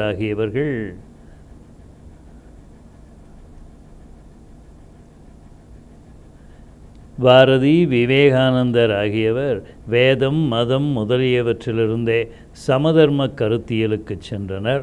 அவர்களை பொறுத்தவரை வேதமோ பூநூலோ புனிதமானவை அல்ல, அறிவே தெய்வம் என்று பாரதி கண்டார். இயேசு, அல்லாஹ், கண்ணன் முதலியவர்களிடம் உறைவது ஒரு தெய்வம் என்றார். பெண்ணும் சக்தியின் வடிவம் என்றார். தேசம், தொழில் முதலியனவும் தெய்வங்கள் என்றார். இத்தகைய தெய்வம் மனிதருக்கு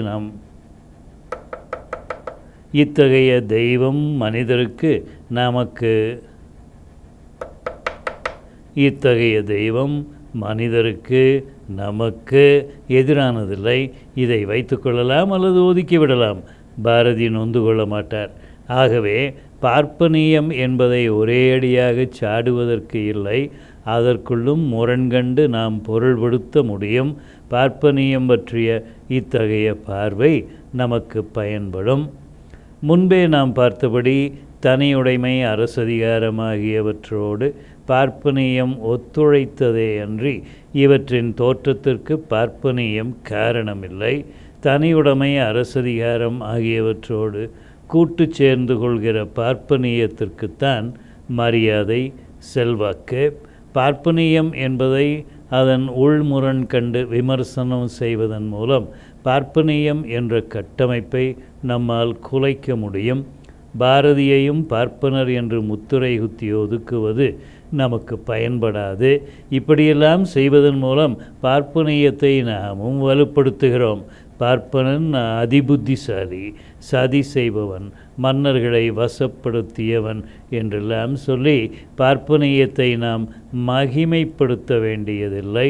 தமிழ் மன்னர்களும் பார்ப்பனரை பக்கத்தில் வைத்து கொண்டார்கள்.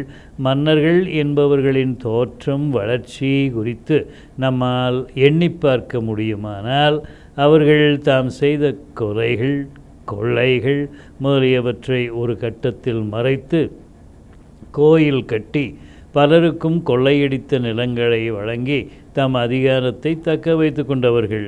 இவர்கள் தெய்வக்கூறு உடையவர், மக்களை தாங்குபவர் என்றெல்லாம் இவர்களை பற்றி பேசி அவர்களின் ஆதிக்கத்தை ஏற்கச் செய்தவர்களில் பார்ப்பனரும் அடங்குவர்.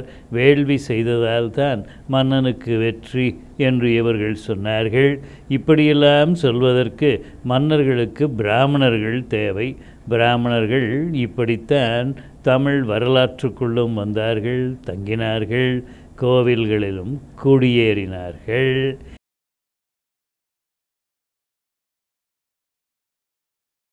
இந்திய அரசியலமைப்பு சட்டம் நமக்கு எந்த நீதியை வழங்குகிறது? இந்தியா மற்றும் உலக அளவிலான வரலாறு மற்றும் பொருளியல் சூழலில் வைத்துத்தான் தமிழ் தேசிய இனச்சிக்கல் குறித்து நாம் பார்க்க வேண்டும் என்ற முறையில் இதுவரை சில கூறுகளை தொகுத்து கொண்டோம். உலகமயமாதல் முதலிய வேறு சில சிக்கல்களையும் இப்பகுதியில் பார்க்க வேண்டும். இவற்றின் பின்னணியில் தமிழ் தேசியம் குறித்து இனி நேரடியாக பார்க்கலாம். இந்தியாவின் அரசியலமைப்பு சட்டம் எத்தனையோ குறைபாடுகளை, தொடர்ந்து செய்த திருத்தங்களை கொண்டிருந்த போதிலும் அதைப் போலவே இந்த சட்டத்தை நடைமுறைப்படுத்துகின்ற ஆட்சியாளர்களின் விருப்பங்களுக்கு ஏற்ற முறையில் இச்சட்டம் நடைமுறைப்படுத்தப்பட்ட போதிலும் இத்தகைய அமைப்பின் கீழ்தான் நாம் வாழ வேண்டியிருக்கிறது. 50 ஆண்டுகளுக்கு மேலாகியும் 1950 இருந்ததை காட்டிலும் பெரும்பகுதி வேறுபட்ட, மாறுபட்ட சமூக வரலாற்று சூழலுக்கு ஒத்த முறையில் இன்னொரு அரசியல் அமைப்பு சட்டத்திற்கு தேவை ஏற்பட்டிருக்கிறது என்பதை அறிஞர் பலர் உணர்ந்த போதிலும் இத்தகைய முயற்சி அண்மை காலத்தில் செய்யப்படும் என்பதற்கான அறிகுறிகள் எதுவும் இல்லை. அன்றியும் 1947 முதல் 50 கால அளவில் இருந்த சமூக மாற்றத்திற்கான வாய்ப்புகள் பெருமளவு குறைந்த நிலையில் இப்பொழுது நடைமுறையில் இருக்கிற அரசியலமைப்பை காட்டிலும் இதைவிட இன்னும் பிற்போக்கான அரசியலமைப்புக்குத்தான் வாய்ப்பு இருப்பது போல தோன்றுகிறது. சில ஆண்டுகளுக்கு முன்பு நீதியரசர் வெங்கடாசலையா தலைமையில் அரசியலமைப்பு சட்டத்தில் தேவையான திருத்தங்கள் குறித்து பரிந்துரைகள் செய்ய அமைக்கப்பட்ட ஆணைக்குழு பின்னர் செய்த பரிந்துரைகள் நாம் விரும்புகிற மாற்றங்கள் எவை குறித்தும் குறிப்பிடவில்லை. நீதியரசர் சர்க்காரியா மத்திய மாநில அரசுகளுக்கிடையிலான உறவுகள் குறித்து செய்த பரிந்துரைகளும் செயல்படவில்லை. இந்திய அரசியல் சட்ட உருவாக்கத்தின் போது அநீதியான முறையில்தான் நடுவண் அரசின் நிர்வாக மொழியாக இந்தி திணிக்கப்பட்டது. மைய அரசின் அதிகாரங்கள் கூடுதலாக இருந்த போதிலும் மாநில அரசுகளை கட்டுப்படுத்துவதற்கும் மைய அரசின் சார்பில் கண்காணிப்பை செய்வதற்கும் குறிப்பிட்ட மாநிலத்திலிருந்து வேறுபட்ட இன்னொரு மாநிலத்தைச் சேர்ந்த இன்னொருவர் ஆளுநராக நியமனம் செய்யப்படுகிறார். இதுவன்றியும் குறிப்பிட்ட ஒரு மொழி வழங்கும் மாநிலத்தை நிர்வாகம் செய்வதற்கான ஆட்சி பணியாளராக வேற்று மாநிலத்தவர் நியமனம் செய்யப்படுகிறார். ஒவ்வொரு மாநிலத்திலும் அந்த மாநிலத்தின் மொழியை கொண்டே அந்த மாநிலத்தில் செயல்படும் மைய அரசு நிறுவனங்கள் செயல்பட முடியும். இவ்வாறில்லாமல் மைய அரசின் நிர்வாக மொழியாக இந்தியை குறிப்பிட்ட மாநிலத்தில் மைய அரசு அலுவலகங்களில் நிர்வாக மொழியாக செயல்படுத்துகின்றனர். மைய அரசு மாநிலங்களை ஒடுக்கும் முறையில்தான் செயல்படுகிறது என்பதற்கு இன்னும் எத்தனையோ விவரங்களை தொகுத்து தர முடியும். மொழிவாரி மாநிலங்கள் அமைவதற்கே கூட தென் மாநிலங்களில் சிலர் கடுமையாக போராட வேண்டியிருந்தது. அம்பேத்கர் கூறியபடி ஓர் அரசியலமைப்பு சட்டம் சிறப்பானதாக இல்லை என்றாலும் ஆட்சியாளர்கள் நல்லவர்களாக இருப்பார்கள் என்றால் மக்கள் கூடுதலான உரிமைகளை பெற்று நலமாக வாழ முடியும். மக்கள் உரிமைகளை மதிக்காதவர் ஆட்சியில் இருந்தால் எவ்வளவுதான் சிறப்பானதாக அரசியலமைப்பு சட்டம் இருந்த போதிலும் மக்கள் உரிமையை இழந்து வாழ நேரிடும். இந்த கூற்று எவ்வளவு உண்மை என்பதை கடந்த 50 ஆண்டுகளுக்கு மேலாக நாம் அனுபவித்து வருகிறோம். மைய அரசு தன் இராணுவத்தை தொடர்ந்து வலுப்படுத்தி வருகிறது.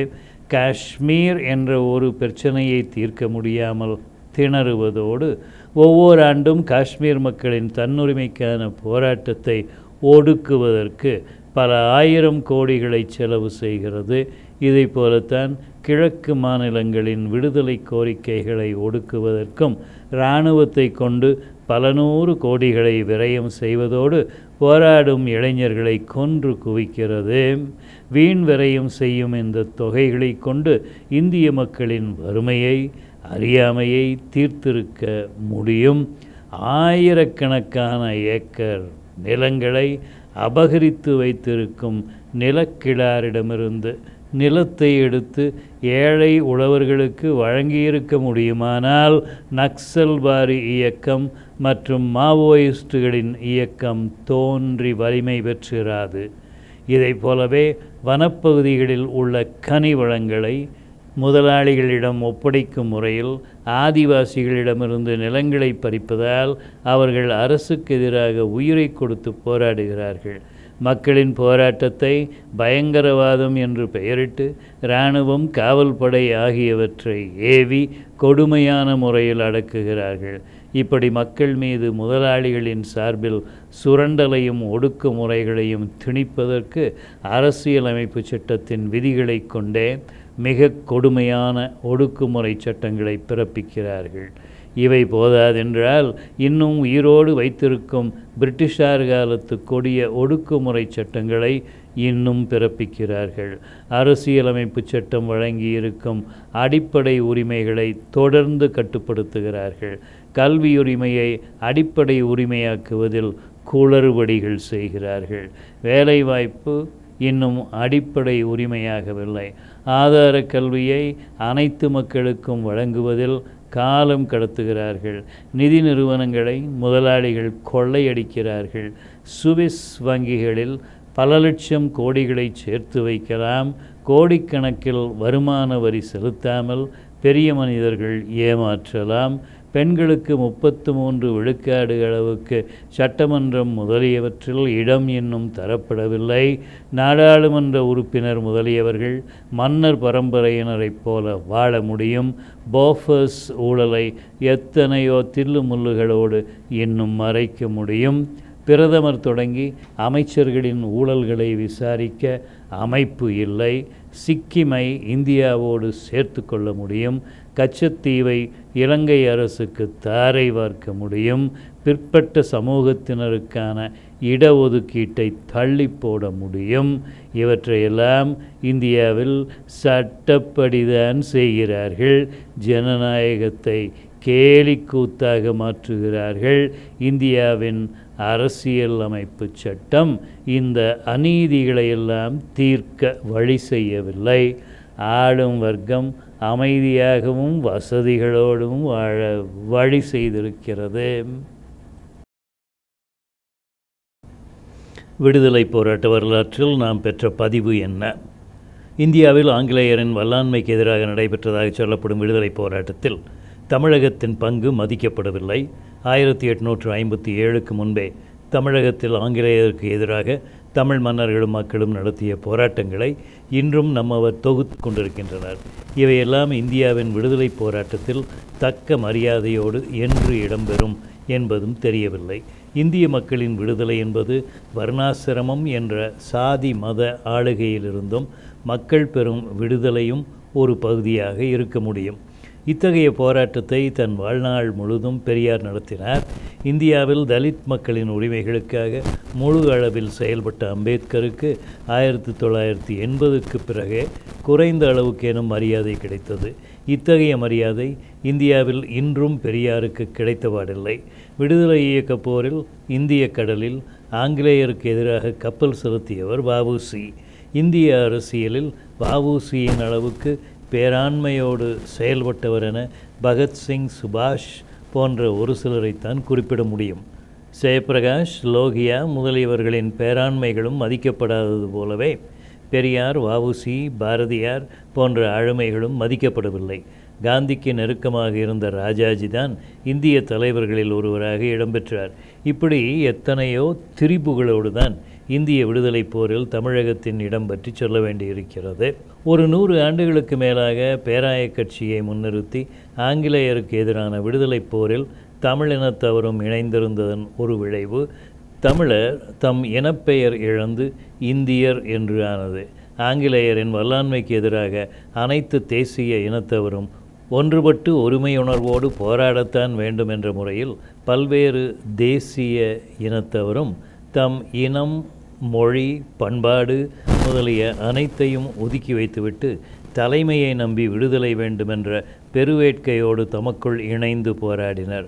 இத்தகைய போராட்ட காலத்தில் தம் மத உணர்வு, சாதி உணர்வு என்பதை கூட இவர்கள் கடந்து செயல்பட்டனர். இம்முறையில்தான் இந்தியா ஒரு தேசம், இந்திய மக்கள் அனைவரும் ஒரு தாயின் மக்கள், நாம் இந்தியர் என்ற உணர்வு ஏற்பட்டது. அரசியல், பொருளியல், சமூகம் முதலிய அனைத்து களங்களிலும் ஒட்டுமொத்தமான உறுதியான போராட்டம், உண்மையான விடுதலை என்ற நோக்கத்தோடு நடைபெற்றிருக்கும் என்றால், இந்தியா ஒரு தேசம் என்ற ஆதாரத்தில் நாம் அனைவரும் இணைந்து வாழ்ந்திருக்க முடியும். இத்தகைய உரிமை உணர்வு பெயரளவுக்குத்தான் இருந்தது, ஒரு சில காலங்களில் தான் இருந்தது. விடுதலைக்கு முன்னரும் சரி பின்னரும் சரி இந்த உரிமை உணர்வு சரியான அடிப்படையில் வளர்க்கப்படவில்லை, உறுதிப்படவில்லை. சமதர்மம் என்ற அடிப்படையில் முழு அளவில் திட்டமிட்டு செயல்படுத்தி இருக்க முடியுமென்றால் சாதி, மதம், இனம் முதலிய உணர்வுகள் மக்கள் நெஞ்சில் மறைந்திருக்கும் அல்லது குறைந்திருக்கும். சமதர்ம உணர்வு இயக்கத் தலைவர்கள் நெஞ்சில் உறுதியாக இருந்திருக்கும் என்றால் இந்தியின் ஆதிக்கம் ஏற்பட்டிராது. நடுவண் அரசுக்கு கூடுதலான அதிகாரம் தேவை என்ற உணர்வு ஏற்பட்டிராது. இராணுவ அதிகாரத்தோடு இந்தியாவை இறுக்கமாக கட்டி வைக்க வேண்டும் என்ற உணர்வு ஏற்பட்டிராது. இந்துத்துவம் ஒதுக்கப்பட்டிருக்கும். இந்தியா பாகிஸ்தான் என்ற பிளவுக்கு தேவையில்லை. சீனாவோடு பகைமை வேண்டியதில்லை. உண்மையான பஞ்சசீல கொள்கை உறுதிப்பட்டிருக்கும். காஷ்மீரின் தனியுரிமை மதிக்கப்பட்டிருக்கும். நேருவுக்கும் பட்டேலுக்கும் இடையில் மோதல் நேர்ந்திருக்காது. உழைக்கும் மக்களை பொறுத்தவரை இத்தகைய ஒரு தேசம்தான் அவர்களுக்கான கனவாக இருந்திருக்க முடியும். ஆனால் இவையெல்லாம் என்றைக்குமான கனவுகளாய், பொய்களாய், மாயைகளாய் மாறிவிட்டன என்பதுதான் வரலாறு ஆகியிருக்கிறது. இந்த வரலாற்றோடு தான் இன்று நாம் வாழ்கிறோம்.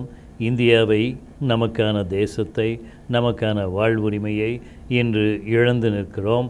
இந்த வரலாறு பற்றித்தான் நாம் அரைகுறையாக பேசிக்கொண்டிருக்கிறோம். இந்தியா ஒரு தேசம்தான். உண்மையான விடுதலைக்காகத்தான் நம்மவர் போராடினர்.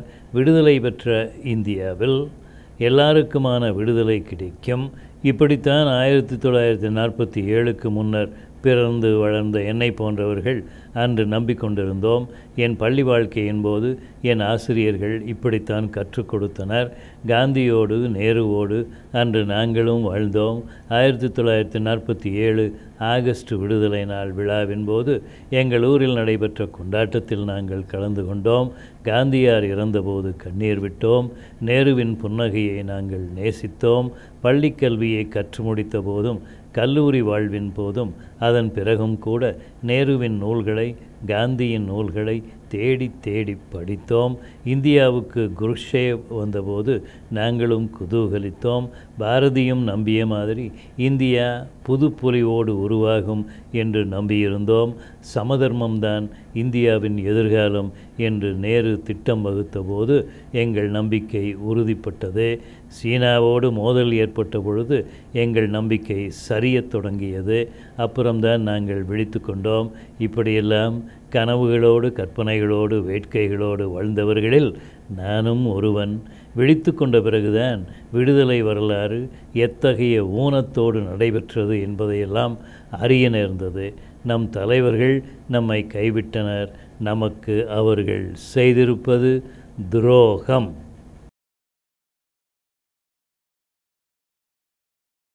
இந்தியாவோடு நம்மால் ஒட்ட முடியவில்லை. என்ன காரணம்? இனி நம் வாழ்வை, தேசத்தை, நம் மக்களை எப்படி மீட்க முடியும் என்பதுதான் அன்று தொடங்கிய சிந்தனை. இப்பொழுது தமிழ் தேசம் பற்றி நம் சிந்தனையை தொடருவோம். நாம் அன்று விரும்பியபடி இந்தியாவின் அரசியல் உருவாகி இருக்குமென்றால் தமிழர்களாகிய நாம் இந்தியாவோடு நெருக்கமாக இணைந்திருக்க முடியும். இன்று இந்தியாவோடு தமிழராகிய நம்மால் ஒட்ட முடியவில்லை. தமிழ் வரலாற்றின் தொன்மை, மேன்மை முதலியனவெல்லாம் இன்று இந்தியாவில் கேள்விக்குறிகளாய் மாறியிருக்கின்றன. நம் வரலாற்றை, நம் தனித்தன்மைகளை நாம் தான் பேசிக்கொண்டிருக்கிறோம். இந்திய நாகரீகம் என்பதன் மேலடுக்கு சில அறிஞர் கூறியதைப் போல் ஆரிய நாகரீகம் என்றே வைத்து கொண்டாலும் அடித்தளம் முழுவதும் தமிழர் திராவிடர் நாகரீகம். இந்திய நிலப்பரப்பு முழுவதும் வேளாண்மை, தொழில், கட்டிடம், கலைகள், மருத்துவம், கணிதம், இசை, மெய்யியல் என எல்லாவற்றையும் உருவாக்கியவர் தமிழர். கடல் கடந்து நாம் சென்றோம். கிரேக்கம் முதல் சீனா வரை எத்தனையோ நாடுகளோடு உறவு கொண்டிருந்தோம். இன்று இந்தியாவில் வழங்கும் அத்தனை மொழிகளுக்கும் அடித்தளமாக இருப்பது தமிழ்தான். சாதி வெறியும் மதவெறியும் நமக்கு இருந்ததில்லை. சிந்தனைகள் எந்த திசையிலிருந்து வந்தாலும் நாம் வரவேற்றோம், சிரித்து கொண்டோம். மண்ணுலக வாழ்வுதான் நமக்கான வாழ்வு. விண்ணுலக வாழ்வு நம்மை கவரவில்லை. தெய்வங்களை நாம் படைத்தோம், அவற்றோடு கூடியிருந்தோம். மனிதத்தன்மையோடு தான் அவை தொடக்கத்தில் இருந்தன. பின்னர்தான் மன்னர்கள், அந்நியர்கள், படையெடுப்புகள், ஆதிக்கங்கள் என வந்தபோது நமக்குள்ளும் பிளவுபட்டோம். ஏற்றத்தாழ்வுகளுக்கு இடம் கொடுத்தோம். சாதிகளுக்கும் மதங்களுக்கும் நாமும் வசப்பட்டோம். பிராமணர்களை தம் தேவைக்காக நம் மன்னர்கள்தான் கூட்டி வந்தனர். மன்னர்களை நம்பி பிராமணர்களின் வாழ்வுக்கும் வளர்ச்சிக்கும் நாம் இடம் கொடுத்து நமக்குள் மேலும் பிளவுபட்டோம். இறுதியாக ஆங்கிலேயர் வந்தனர். அவர்களின் ஆதிக்கத்திற்கு நாம் உட்பட்டோம். மேற்கத்திய நாகரீகத்துக்கு நாமும் இடம் தந்தோம். நவீன காலத்திற்குள் வந்து சேர்ந்தோம்.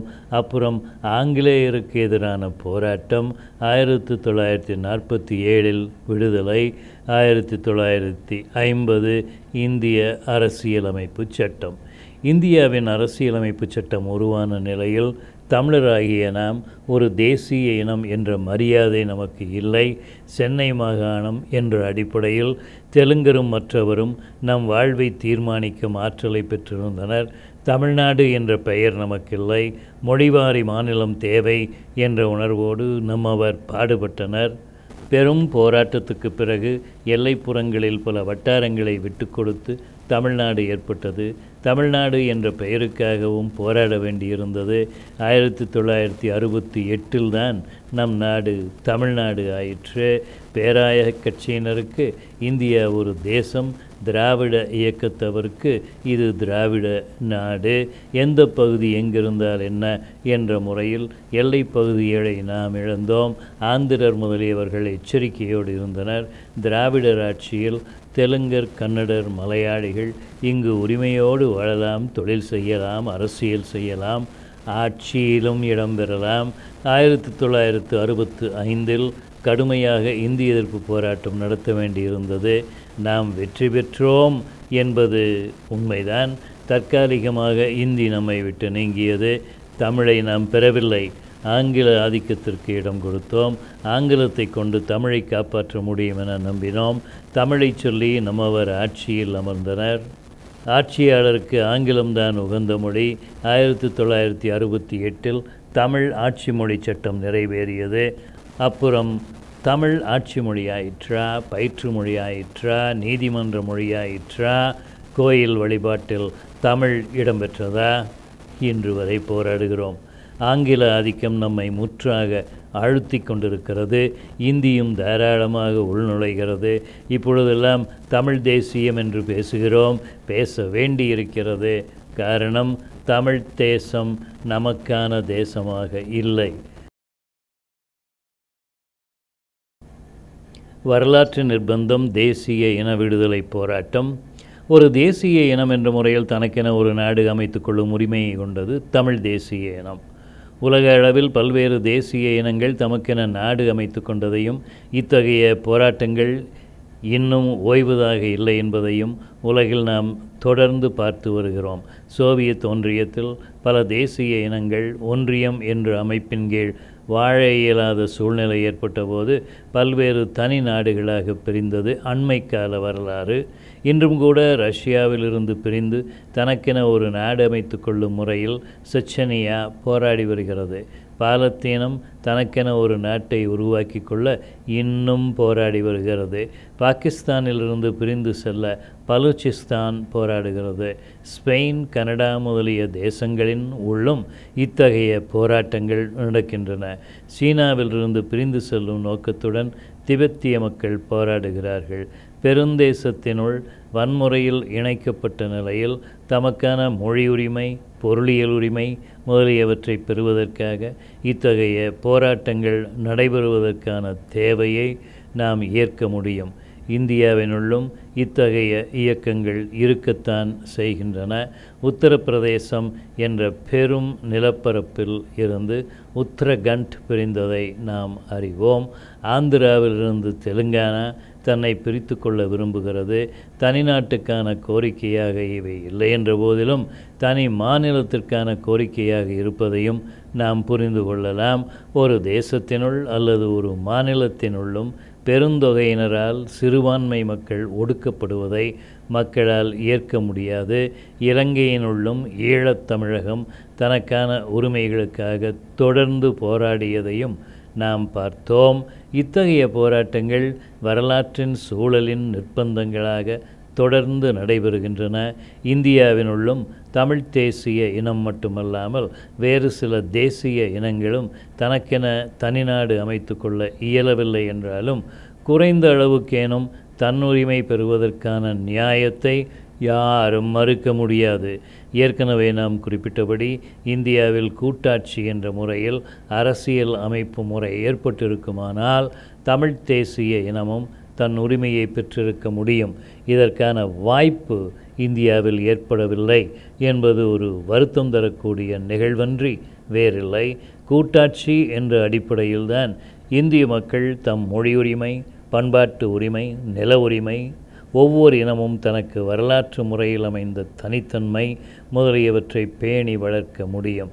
இத்தகைய உரிமைகளை சிறப்பாக பெற்ற முறையில்தான் இன்னொரு தேசிய இனத்தோடு முரண்படுவதற்கும் மோதுவதற்கும் தேவையில்லாத நிலையில் தேச ஒருமைப்பாட்டை சிறப்பாக பேண முடியும். இதற்கான வாய்ப்புகளை இந்திய தேசம் தவறவிட்டது. இந்தியாவின் பல்வேறு பகுதிகளில் பல காலங்களிலும் இத்தகைய தேவை காரணமாக எழுந்த இயக்கங்களும் கடுமையாக ஒடுக்கப்பட்டன. இதன் விளைவுகள் சோகமயமானவை. இந்திய நிலப்பரப்பில் வாழும் எந்த தேசிய இனமும் இன்று நிம்மதியாக இல்லை. அடையாளங்களை தொலைத்து கொண்டிருக்கிறது தமிழ் தேசிய இனம் என்று என் தமிழ் மக்களின் இன்றைய சில நிலவரங்கள் குறித்து இங்கு பார்க்கலாம். தமிழ் தேசிய இனத்தின் தன்னுரிமைக்கான இயக்கங்கள் குறைந்த அளவுக்கேனும் இன்றளவும் இருக்கத்தான் செய்கின்றன. பல்வேறு இயக்கங்கள் ஒன்றுபடவில்லை என்பது உண்மைதான். தன்னுரிமைக்கான குரல் என்பதை கூட தனி நாட்டுக்கான கோரிக்கை என்ற முறையில் ஒடுக்கப்படுவதையும் நாம் பார்க்கிறோம். தமிழ்நாட்டில் தமிழை ஆட்சி மொழியாக, கோயில் மொழியாக, பொறியியல், மருத்துவம் ஆகிய கல்வித்துறையில் பயிற்று மொழியாக நம்மால் படைத்து கொள்ள இயலவில்லை. உயர்நீதிமன்றத்தில் தமிழ் மொழி இடம்பெறுவதற்கான உரிமையை இந்திய அரசியல் சட்டம் ஏற்றுக்கொண்ட போதிலும் மைய அரசு இன்று வரை மறுத்து வருவதை பார்க்கிறோம். காவிரி, பாலாறு, முல்லைப்பெரியாறு முதலிய ஆறுகளிலிருந்து தமிழ்நாட்டுக்கான நீர் தேவையை பெறும் முறையில் நமக்கென நியாயங்கள் இருந்த போதிலும் இத்தகைய நியாயங்களை உச்ச நீதிமன்றமே ஏற்றுக்கொண்டாலும் இவற்றை நம்மால் செயல்படுத்த இயலவில்லை. மைய அரசு தமிழ்நாட்டோடு ஒத்த உணர்வோடு செயல்படுவதாக இல்லை. கட்சி அரசியல் எல்லாவற்றையும் நாசமாக்கி வருகிறது.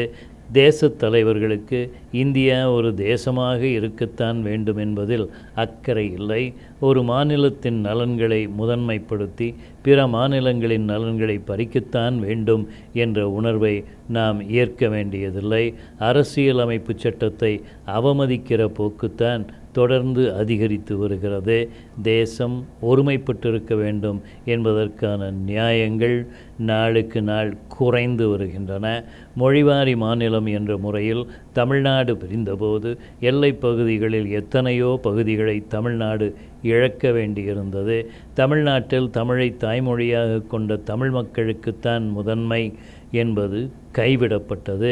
தெலுங்கு, கன்னடம், மலையாளம் ஆகிய மொழிகளை தாய்மொழியாக கொண்டவர்களை தமிழ்நாட்டிலிருந்து வெளியேற்ற வேண்டும் என்ற எண்ணம் நமக்கு அன்றும் இருக்கவில்லை, இன்றும் இல்லை. ஆனால் இத்தகையவர் தமிழ்நாட்டின் அரசு துறைகளில், பொருளியல் துறைகளில், கல்வித்துறையில் ஆதிக்கம் பெறுவதன் மூலம் அசலான தமிழ் மக்களின் வாழ்வுரிமைகள் தொடர்ந்து அழிக்கப்படுவதை நம்மால் ஏற்பதற்கு இல்லை. தெலுங்கு முதலிய மொழிகளை தாய்மொழியாக கொண்டவர்கள் தமிழகத்தில் குடியேறி நூற்றாண்டுகள் சில கழிந்த நிலையிலும் இன்றும் அவர்களில் ஒரு பகுதியினர் தாம் தமிழர் என்ற உணர்வை பெறுவதற்கு மாறாக தெலுங்கர்தாம் என்ற நிலையிலேயே ஊன்றி இருப்பதோடு சில சமயம் தமிழ் மக்களின் நலன்களுக்கும் எதிராக செயல்படுகின்றனர். கல்வி நிறுவனங்கள் பலவற்றை நிறுவியிருக்கும் அவர்கள் தமிழ் பயிற்று மொழியாவதை ஏற்பதில்லை, ஆங்கிலத்தையே வெறித்தனமாக செயல்படுத்துகின்றனர். கர்நாடகத்தில் தமிழருக்கு எதிரான போராட்டங்கள் நடைபெறுகிற போது இங்குள்ள கன்னட மொழி பேசுகின்றவர் வாய்மூடி இருக்கின்றனர். காவிரி சிக்கலில் தமிழ்நாட்டுக்கு ஆதரவாக அவர்கள் குரல் கொடுப்பதில்லை. முல்லை பெரியாறு சிக்கலின் போதும் தமிழ்நாட்டில் வாழும் மலையாளிகள் தமிழ் மக்களின் நியாயங்களை ஏற்பதில்லை. தென்னகத்தின் நதிகளை இணைக்கும் முறையிலான முயற்சிக்கும் இவர்கள் ஆதரவாக இல்லை. இவை ஒருபுறம் இருக்க, அண்மை காலத்தில் தமிழ் நிலத்திற்கு தீங்கு பயக்கும் நிகழ்வுகள் பல தொடர்ச்சியாக நடைபெறுகின்றன. வடவர் மட்டுமல்லாமல் அந்நிய தேசத்தோடும் தமிழகத்தின் நலன்களை அபகரிக்கும் முறையில் தமிழகத்திற்குள் வந்துள்ளனர். தமிழக அரசும் இவர்களின் செயல்களுக்கு பேராதரவு நல்குகிறது. தமிழ் மக்களின் பொருளியல் நலன்களை அவர்கள் சுரண்டுகிறார்கள். நிலம், நீர் முதலிய அனைத்தும் அவர்களுக்கு உரிமைப்படுத்தப்படுகின்றன. மேற்கத்தியர் மற்றும் வடக்கத்தியர் குடி வடக்கத்தியர்தம் தேவைகளை முழு அளவில் நிறைவு செய்து கொள்ளும் வகையில் இங்கு எல்லாமே அவர்களுக்கு விட்டு கொடுக்கப்படுகின்றன. அவர்கள் எதையும் செய்யலாம், எங்கும் வாழலாம், எப்படியும் வாழலாம், நிலம் வாங்கலாம், தொழில் நிறுவனங்கள் ஏற்படுத்தலாம், தம் மக்களை இங்கு வரவழைத்து கொள்ளலாம். தமிழர் எல்லாவற்றையும் விட்டு கொடுப்பதோடு பார்த்து கொண்டு அவமானப்பட்டு கொண்டிருக்க வேண்டும். அரசு அவர்களுக்கு ஆதரவாக செயல்படுகிறது. தமிழ் தேசம் தன் அடையாளத்தை இழந்து வருகிறது. கல்வி நிலையங்களில் தமிழுக்கு முதலிடம் இல்லை. தமிழ் இலக்கியங்கள் இங்கு பயிற்றுவிக்கப்படுவதில்லை. தமிழ் வரலாற்றோடு தமிழ் மக்கள் இல்லை. தமிழ் மக்களும் இங்கு மெல்ல மெல்ல அந்நியராகின்றனர். அந்நியருக்கு அடிமைப்படுகின்றார். நாம் தமிழர் என்ற உணர்வு தொடர்ந்து அழிந்து வருகிறது. திரைப்படங்கள், தொலைக்காட்சிகள் இப்போக்கை விரைவுபடுத்துகின்றன. தமிழ்நாட்டில் நடைபெறும் அரசியலை தமிழருக்கான அரசியல் என்று சொல்ல முடியாது. தமிழ் தேசியத்துக்கு எதிரான அரசியல்தான் இங்கு ஆதிக்கத்தில் இருக்கிறது. இந்திய தேசியம் என்பதுதான் இங்கு பேசப்படுகிறது. இப்படி பேசுபவர்களுக்கும் இந்திய தேசியம் என்பதில் அக்கறை இல்லை. இவர்களில் பலரும் இந்திய தேசிய நலன்களை விட்டு கொடுப்பவர்கள்தான். பெயரளவுக்கு பேசுவது இந்திய தேசியம். இந்திய தேசியம் என்று பேசுபவர்களில் ஒரு பகுதியினர் இந்துத்துவவாதிகள். இவர்களுக்கு இந்து மதம் வேண்டும், ஆதிக்கம் வேண்டும், முதலாளியம் முதலிய ஆதிக்கங்கள் அனைத்தும் வேண்டும். இவர்களுக்கு தமிழ் உணர்வு இல்லை. தமிழ் மக்களின் நலனை காப்பதில் அக்கறை இல்லை.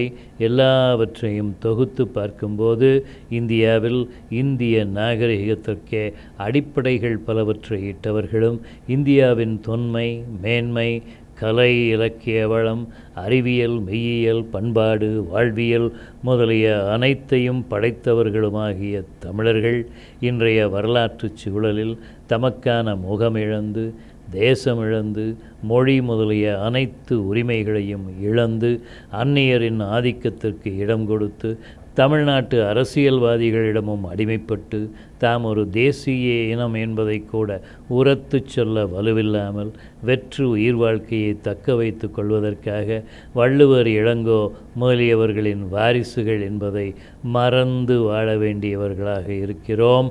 இந்நிலையில்தான் நம்மை உயிர்ப்பித்து கொள்வதற்காக தமிழ் உணர்வோடு இன்னும் வாழ்ந்து கொண்டிருக்கிற பலரோடு நம்மை இணைத்து கொள்வதற்காக, இயக்கம் காண்பதற்காக, எழுச்சி கொள்வதற்காக தமிழ் தேசியம் தன்னுரிமை என்ற முழக்கத்தை இன்று எழுப்புகிறோம். நமக்கு ஒரு தேசம் வேண்டும், வாழும் உரிமை வேண்டும். இந்திய தேசத்தோடு இணைந்து வாழ்வதற்காக தன்னுரிமை என்ற முழக்கத்தை எழுப்புகிறோம்.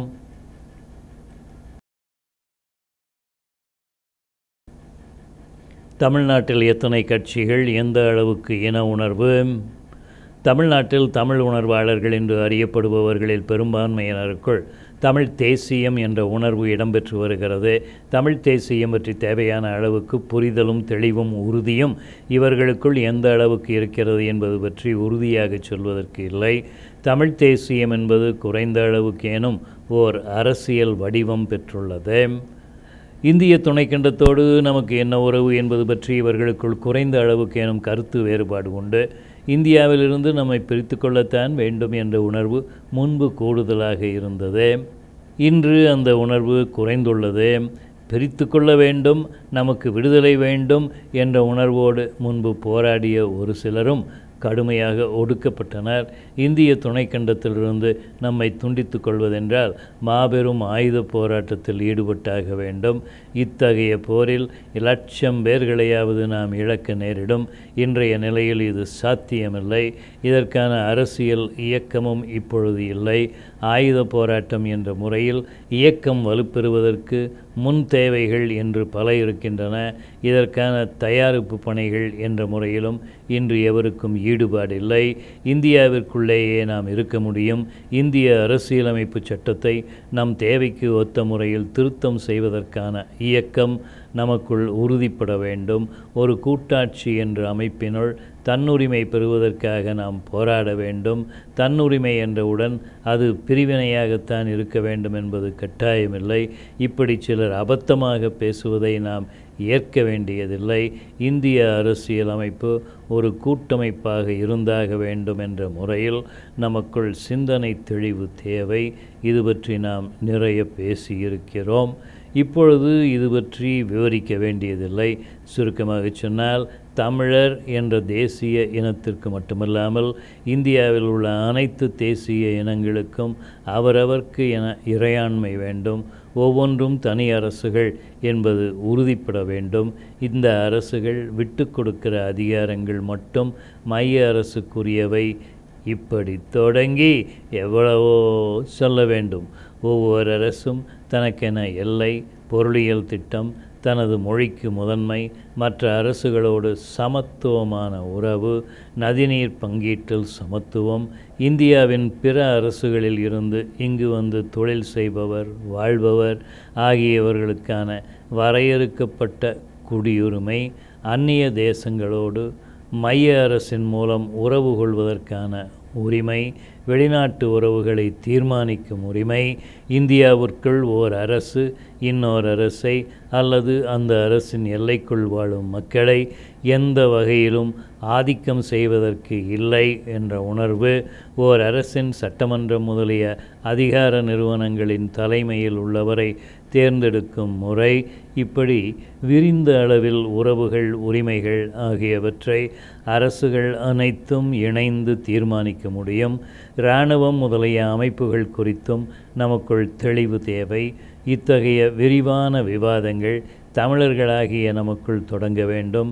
இன்றுள்ள இந்திய அரசியலமைப்பு சட்டம் குறித்தும் இதன் உருவாக்கத்தில் என்னென்ன சிக்கல்கள் இருந்தன, இவற்றை எவ்வாறு அன்று தீர்க்க முயன்றனர், இன்று வரை தீர்க்க இயலாத சிக்கல்கள் எவை என்றும் நாம் ஆராய்வதோடு இந்த அரசியலமைப்பு சட்டம் கடந்த 60 ஆண்டுகளாக எவ்வாறு செயல்பட்டது, உள்ளிருந்தே இந்த அரசியலமைப்பை எவ்வாறெல்லாம் திருத்தம் செய்தனர், சீர்குலைத்தனர், எத்தகைய அரசியல் சக்திகள் இவற்றை செய்தன என்பது குறித்தும் இந்த அரசியல் அமைப்பு சட்டம் தனக்குள்ளேயே எத்தகைய கொடுங்கோன்மைகளை செய்வதற்கான கூறுகளை கொண்டுள்ளன என்பது பற்றியும் நமக்கு ஆய்வுகள் தேவை.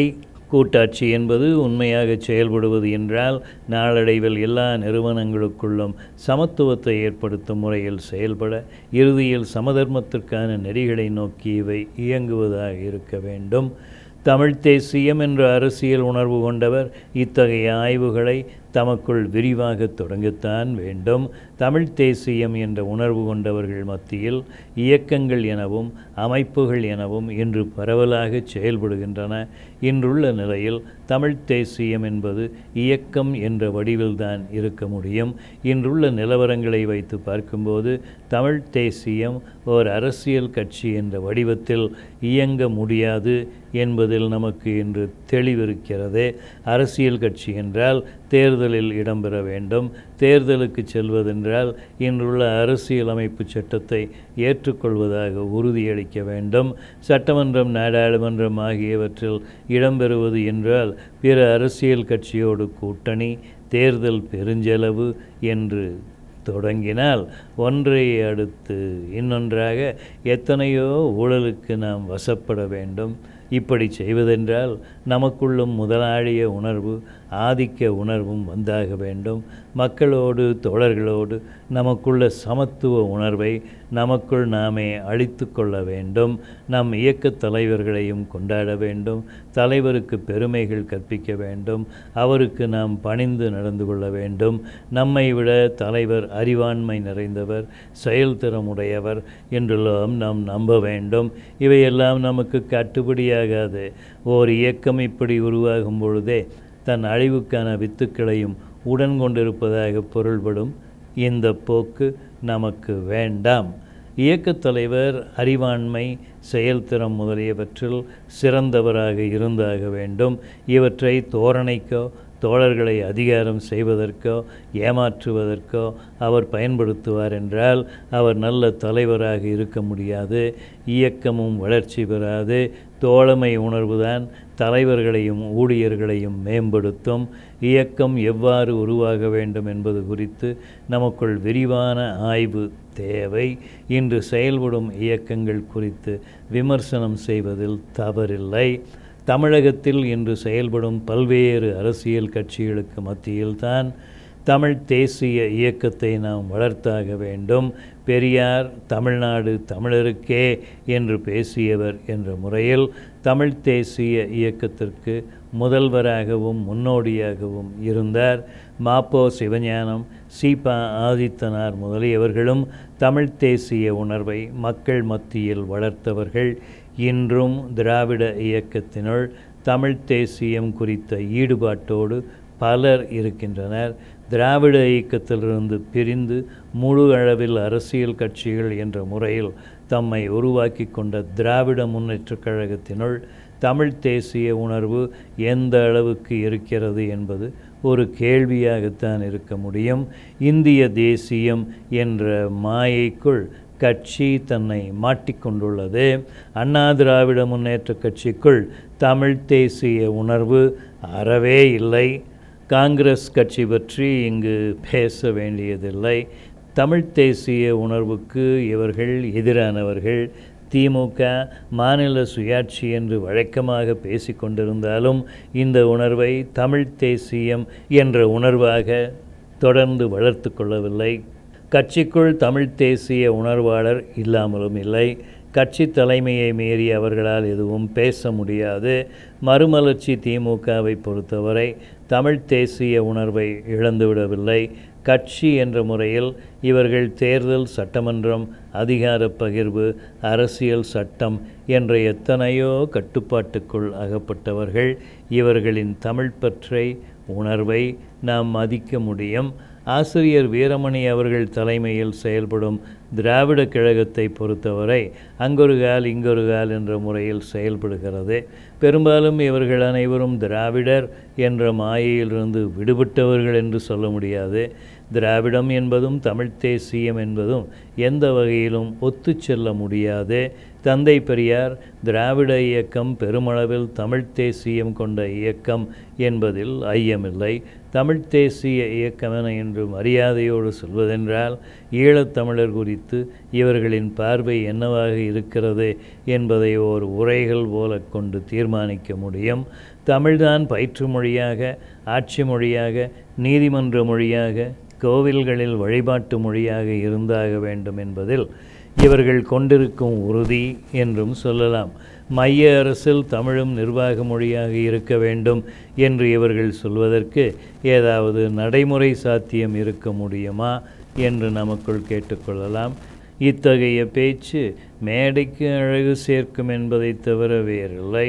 பாரதிய ஜனதா கட்சி முதலிய வட்டாரங்கள் முன்வைக்கும் இந்துத்துவம் குறித்து இவர்களின் பார்வை என்னவாக இருக்கிறது என்ற முறையில் இவர்கள் தமிழ் தேசிய உணர்வில் கொண்டுள்ள உறுதியை மதிப்பிடலாம். இவை குறித்து நமக்குள் மேலும் தெளிவு பெற நமக்குள்ளும் விவாதிக்கத்தான் வேண்டும். இப்பொழுது மேலும் சில கேள்விகளோடு நம் ஆய்வை தொடரலாம். தமிழ் தேசியம் என்று இன்று உறுதியோடு பேசுபவர்களில் பெரும்பான்மையினர் பெரியாரியராக உள்ளனர். இவர்கள் சாதியம் பார்ப்பனியம் குறித்து அழுத்தமாக பேசுகின்றனர். தமிழ் தேசிய உணர்வுக்கு எதிரானவை சாதியமும் பார்ப்பனியமும் என்பது இவர்கள் கருத்து. வரலாற்றில் பார்ப்பனியம்தான் தமிழ் மக்களின் எழுச்சிக்கு முதன்மையான தடை. இவர்கள்தான் சாதி மதம் முதலியவற்றை தமிழ் மக்கள் மத்தியில் திணித்து தமிழர்களை பிளவுபடுத்தியவர்.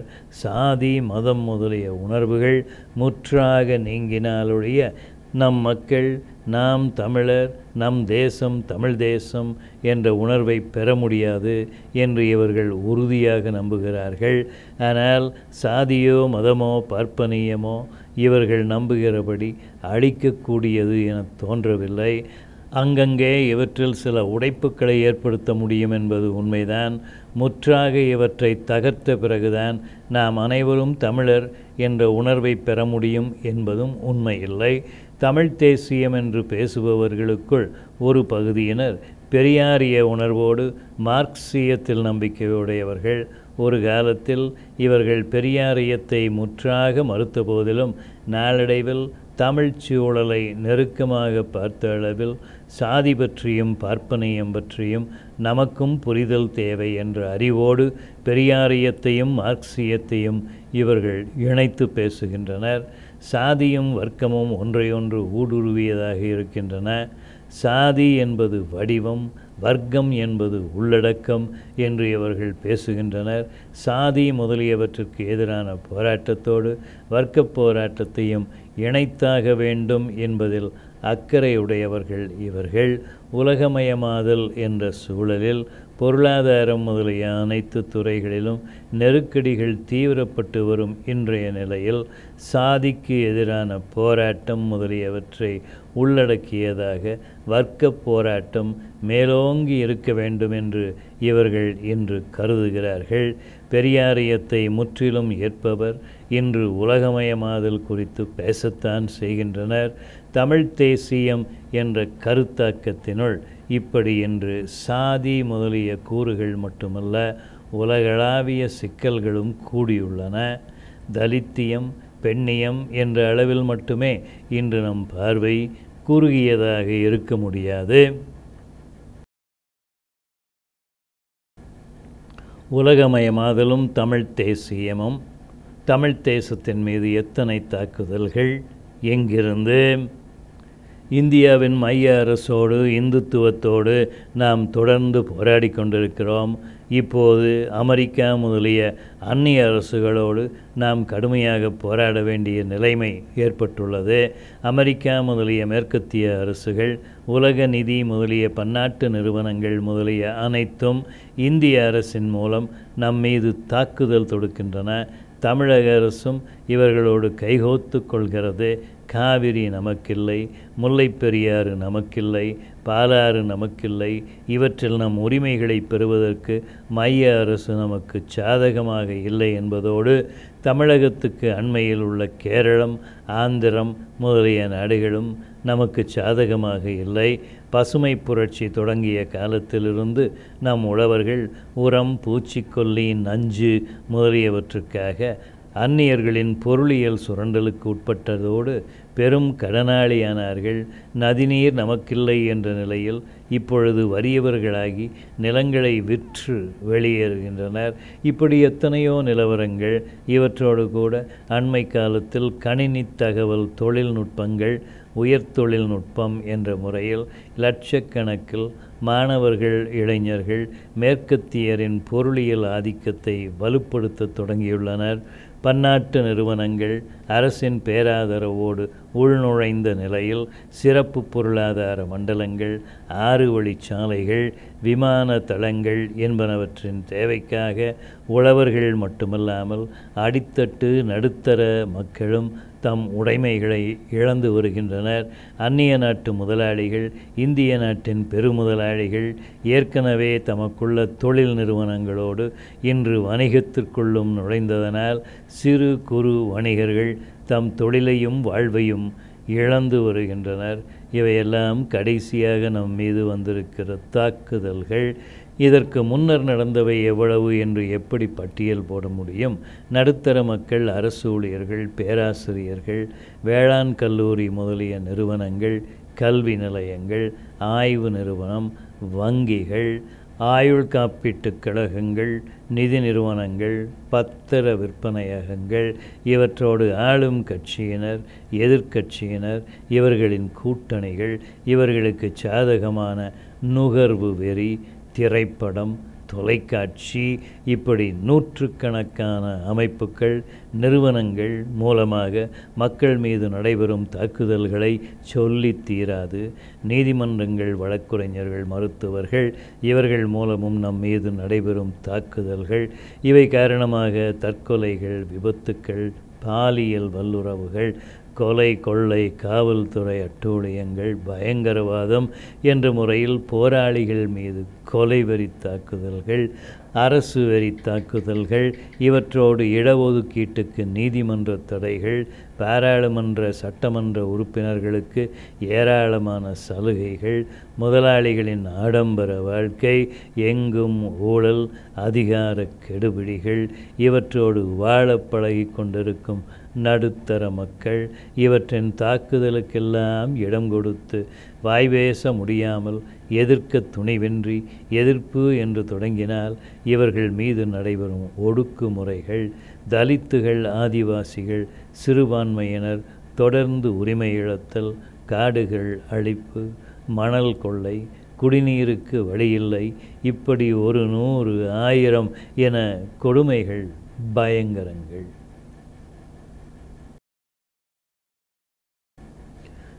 தேவை தமிழ் மெய்யியல் பெரியாரியத்திற்கும் மார்க்சியத்திற்கும். இந்த சூழலுக்கு மத்தியில்தான் பெரியாரியம், மார்க்சியம், தமிழ் தேசியம் என்று நாம் பேசுகிறோம். தமிழ் தேசியம் என்று பேசத் தொடங்கியவர்கள் சாதி, பார்ப்பனியம் என்று பேசுவதோடு பெண்ணுரிமை, தலித் மக்களுக்கு வாழ்வுரிமை, தமிழ் மொழிக்கு முதன்மை, பயிற்று மொழி ஆங்கிலம் என்பதற்கு எதிர்ப்பு, இடஒதுக்கீடு என்பன பற்றி பேசினர். அதன் பின் நதிநீர் சிக்கல், ஈழத்தமிழர் சிக்கல் பற்றியும் பேசினர். காஷ்மீர் முதலியவை குறித்தும் பேசினர். மெல்ல மெல்ல இவர்கள் உலகமயமாதலுக்கு எதிர்நிலை எடுத்தனர். நவீன அறிவியலும் தொழில்நுட்பங்களும் இவற்றோடு நடைபெறும் பெரும் தொழில், மாபெரும் அணைக்கட்டு, இரசாயன தொழில் முதலியனவெல்லாம் யாருடைய ஆதிக்கத்தில் இருக்கின்றன? உண்மையில் யாருக்கு பயன்படுகின்றன? இவற்றின் மூலம் பன்னாட்டு நிறுவனங்களின் ஆதிக்கம் நம் மீது எத்தகைய தாக்குதல் தொடுக்கிறது? இந்திய அரசு மட்டுமல்லாமல் தமிழக அரசும் இந்த சக்திகளோடு எவ்வாறு ஒத்துழைக்கின்றன என்பவை குறித்தும் அக்கறையோடு அண்மை காலத்தில் ஒரு சிலராவது பேசத் தொடங்கினர். இயற்கை வேளாண்மை, தாய்த்தமிழ் பள்ளி குறித்து இவர்கள் பார்வை இன்னும் விரிவு பெறவில்லை.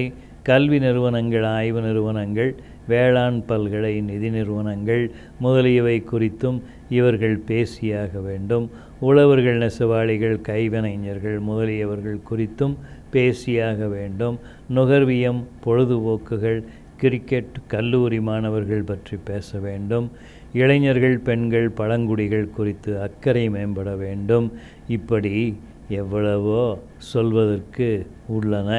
இவற்றோடு பழந்தமிழ் இலக்கியம், செம்மொழி இயக்கம், நவீன தமிழ் இலக்கியம் இவை குறித்த திறனாய்வுகள், சிற்றிதழ், தமிழ் கலைகள், நாட்டார் இலக்கியம், நாட்டார் கலைகள், தமிழியல் ஆய்வில் புதிய அணுகுமுறை, தமிழ் இலக்கியத்தில் பெண்ணிய பார்வை, தலித்திய பார்வை, பின் நவீனத்துவ பார்வை என்றெல்லாம் இவர்கள் பார்வை மற்றும் ஆய்வு நுட்பம் பெற வேண்டும். இவற்றிற்கிடையே தமிழ் மெய்யியல் குறித்த அக்கறை உறுதிப்பட வேண்டும். தமிழர் வாழ்வுக்கு ஆதாரமாக இருக்க வேண்டியது மெய்யியல் பார்வை. சங்க இலக்கியம் தொடங்கி சித்தர்கள் வழியாக பாரதி, பெரியார், புதுமைப்பித்தன், பாரதிதாசன் முதலியவர்களின் வழியே இடம்பெறுகின்ற தமிழ் மெய்யியல் பார்வை.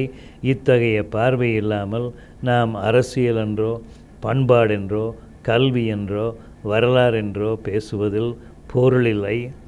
பெரியாரியமும் மார்க்சியமும் தமிழ் மெய்யியலை தமக்குள் செறித்து கொள்ள வேண்டும். பகுத்தறிவு பார்வை, வர்க்க பார்வையோடு நாம் இறுகியிருக்க முடியாது. மெய்யியல் பார்வைதான் நமக்குள் நெகிழ்வை ஏற்படுத்தும். இயற்கையோடும், கலைகளோடும், உயிர்களோடும், இறுதியில் பிரபஞ்சத்தோடும் உறவு கொள்ள இப்பார்வை இல்லாமல் முடியாது. இத்தகைய பார்வைதான் நெடுங்கால உலக வரலாற்றோடு நம்மை இணைக்கும். இத்தகைய பார்வைதான் நம்மை மனிதராக்கும். இத்தகைய பார்வை நமக்குள் ஆழப்பதியும் போதுதான் தமிழ் மக்கள் விடுதலையோடு நாம் நெருங்கி இருக்க முடியும். வரலாற்றின் வழியே வந்த எத்தனையோ தலைகளில் இருந்து நம்மை விடுவித்து கொள்ள முடியும். சாதி, வர்க்கம் முதலியவற்றையும் கடந்து செல்வதற்கு இப்பாதை தான் உதவும். பெரியார் கூறியபடி நாமும் பேச முடியும். எனக்கு தேசம் இல்லை, மொழி இல்லை, இனமில்லை, பேதமில்லை என்ற உணர்வோடுதான் நாம் மனிதராக முடியும். இத்தகைய பேருணர்வை எனக்குள் கொண்டிருப்பதுதான் தமிழ் தேசியம். தமிழுக்கு, தமிழ் உணர்வுக்கு என்ன பொருள்? எத்தனை பொருள்! தமிழ் உணர்வு என்று தொடர்ந்து பேசி வருகிறோம். இப்படி பேசுவதற்கு என்ன பொருள், என்ன தேவை என்பது பற்றி சிலவற்றை சொல்ல வேண்டும். தமிழ் உணர்வு என்பது தமிழை பற்றிய உணர்வு, தமிழ் மீது பற்று, தமிழை பிழையில்லாமல் படிப்பது, எழுதுவது, தமிழிலேயே பேசுவது, தமிழகத்தில் தமிழ்தான் பயிற்று மொழி, ஆட்சி மொழி என இருக்க வேண்டும் என்பது தமிழ் உணர்வாளர் அனைவருக்கும் ஏற்புடைய ஒரு கருத்து. தமிழ் உணர்வு என்பது சமஸ்கிருதமயப்படுத்துவதற்கு, பார்ப்பனியத்திற்கு, வர்ணாசிரமத்திற்கு, இந்துத்துவத்திற்கு எதிரான உணர்வு என்பதும் தமிழ் உணர்வு என்பதற்கு பொருள். தமிழனுக்கு சாதி இல்லை என்பது அன்று, சாதி உணர்வு வேண்டாம். சங்ககாலம் தொடங்கி சாதியத்திற்கு எதிரான உணர்வு தமிழில் ஆழப்பதிந்துள்ளது. அதுபோலவே தமிழ் உணர்வு என்பது சமயம் என்பதை முற்றாக ஒதுக்குவதன்று. சமயம் என்பது மனித நேயத்துக்கு எதிரானதாக இருக்கக்கூடாது என்பதும் தமிழ் உணர்வு என்பதற்கு பொருள். தமிழனுக்கு சாதி இல்லை, மதமும் இல்லை என்று சொல்வதற்கு வரலாற்றை ஆதாரமாக்க முடியாது. தமிழன் என்ற உணர்வு கூட தொடக்க முதலே அழுத்தமாக இருந்தது என்று சொல்ல முடியாது. தமிழ் மக்களும் தமக்குள் பிரிந்து கிடந்தனர். சேரநாடு முதலியவற்றை உள்ளடக்கியது தமிழ்நாடு என்ற கருத்து கூட சிலம்பில்தான் முதன்முறையாக தென்படுகிறது. ஆரியம் தமிழகத்திற்குள் தீவிரமாக நுழைந்தபோது தமிழ் உணர்வு என்பது மேம்பட்டது. தமிழ் கடவுளர் என சில கடவுளரை சொல்வது கூட இப்படித்தான் ஏற்பட்டிருக்க முடியும். 19, 20ஆம் நூற்றாண்டுகளிலும் நாம் தமிழர் என்று பேசுவதற்கான தேவை இருந்தது. விடுதலை போராட்ட காலத்தில் இந்தியாவுக்கு ஒரு தனி நாகரிகம் இருந்தது. அது ஆரிய நாகரிகம்தான் என்ற கருத்து அழுத்தம் பெற்றபோது தமிழராகிய நாங்களும் தொன்மை காலத்திலேயே தனிநாடு, வரலாறு, தனி மொழி, தனி இலக்கணம், தனி இலக்கியம், தனி ஆட்சி முதலியவற்றை கொண்டிருந்தோம் என்று பேச வேண்டியிருந்தது. இன்றும் இதற்கான தேவை குறைந்து விடவில்லை. தமிழ் தேசியம் இன்று நாம் பேசுவதில் உள்ளோட்டமாக இந்த உணர்வு அமைகிறது. தமிழ் உணர்வு என்பது இத்தகைய விரிந்த பொருளுடையது. இந்திய நாகரீகம் என்று சொல்லப்படுவதன் அடித்தளம் தமிழ் நாகரீகம்தான். இதன் காரணமாகவும் இந்தியாவிலிருந்து நம்மை பிரித்து கொள்ள வேண்டியதில்லை. இந்தியாவில் மீண்டும் நம் ஆளுமையை உறுதிப்படுத்தி கொள்ள வேண்டும். இந்தியாவின் மெய்யியல் என்று தொடங்கி பலவற்றினுள்ளும் நமக்கான முதன்மையை நாம் உறுதிப்படுத்த வேண்டும். சிந்துவெளி நாகரீகம் பற்றிய பேச்சுக்கும் இதுதான் பொருள். ஆரியத்திற்கு இடம் கொடுத்து தமிழன் தன்னை குறுக்கிக் கொள்ள வேண்டியதில்லை. நம் ஆளுமையை இத்தகைய முறையில் வெளிப்படுத்த வேண்டும். இம்முறையில் விரிவுபடுத்தி கொள்ள வேண்டுமென்றால் தமிழியல் ஆய்வு மட்டுமல்லாமல் வேறு பல துறையிலும் நம் மக்கள் முதன்மை பெற வேண்டும். ஆங்கிலம் நம்மை ஆதிக்கம் செய்ய அனுமதிக்கக்கூடாது என்பது உண்மைதான். ஆங்கிலம் தமிழை அழித்துவிட முனைந்திருப்பதையும் இதற்கு ஆதரவாக செயல்படும் பல்வேறு சக்திகளையும் விட்டு கொடுக்காமல் எதிர்க்க வேண்டும். அன்றியும் உலகோடு உறவாட, உலகில் நம் தனித்தன்மையை வெளிப்படுத்த ஆங்கிலத்தை சிறப்பாக நாம் கற்கத்தான் வேண்டும். இந்தி மொழியில் தகுந்த திறன் இல்லாமல் வடவர்களோடு நாம் உறவாட முடியாது. சமஸ்கிருதத்திலும் நம்மவரில் சிலரேனும் தக்க தேர்ச்சியோடு ஆய்விலும் ஈடுபட்டாலொழிய இந்தியாவின் மெய்யியல் முதலியவற்றுக்கு தமிழர் செய்த பங்களிப்பை மெய்ப்பிக்க முடியாது. தமிழ் உணர்வு என்பதற்கு இன்னும் விரிவான பொருள் உண்டு என்பது குறித்து இன்னும் சிலவற்றை சொல்ல வேண்டும். தமிழ் மக்களின் நலன்கள் பற்றிய அக்கறை தமிழ் உணர்வின் இன்னொரு பரிமாணம். தமிழனுக்கு நீர் வேண்டும், நிலம் வேண்டும், ஆறுகள் வேண்டும், மலைகள் வேண்டும், கடல் வேண்டும், காடுகள் வேண்டும். தமிழ் மக்களின் நல்வாழ்விற்கு இவை ஆதாரங்கள். இவற்றில் அந்நியர் நுழைவதற்கு இடமில்லை. இவை மாசுபடுவதற்கு, அழிவதற்கு நாம் இடம் தர முடியாது. இயற்கையை, உழவர் முதலிய உழைக்கும் மக்களை, பழங்குடிகளை ஒதுக்கிவிட்டு அழித்துவிட்டு இவற்றை காக்க முடியாது. தமிழ் நிலம் முதலியவற்றை அந்நியர்க்கு விட்டு கொடுப்பவன் தமிழன் இல்லை. தொழில் வளர்ச்சி தேவைதான் என்ற போதிலும் எத்தகைய தொழில் என்பதில் நமக்கு தெளிவிருக்க வேண்டும். நவீன நாகரீகத்திற்கு நம் மக்களை பலியிட முடியாது. உழைக்கும் மக்களுக்குத்தான் தேசத்தின் மீது, இயற்கையின் மீது முதல் உரிமை உண்டு. நடுத்தர மக்களோ முதலாளியோ முதன்மை உரிமை பெற்றவர்களாக இருக்க முடியாது. தமிழ் மக்கள் அனைவரும் வாழ்வதற்கான பொருளியல் சமதர்மமாகத்தான் இருக்க முடியும். இந்த இலக்கை ஒதுக்கிவிட்டு தமிழ்நாட்டின் பொருளியல் பற்றி பேசுவதில் பொருளில்லை. தமிழன் அடிப்படையிலேயே சமத்துவ உணர்வுடையவன். வரலாற்றின் வழியே இந்த உணர்வு அவனுள் ஆழப்பதிந்துள்ளது.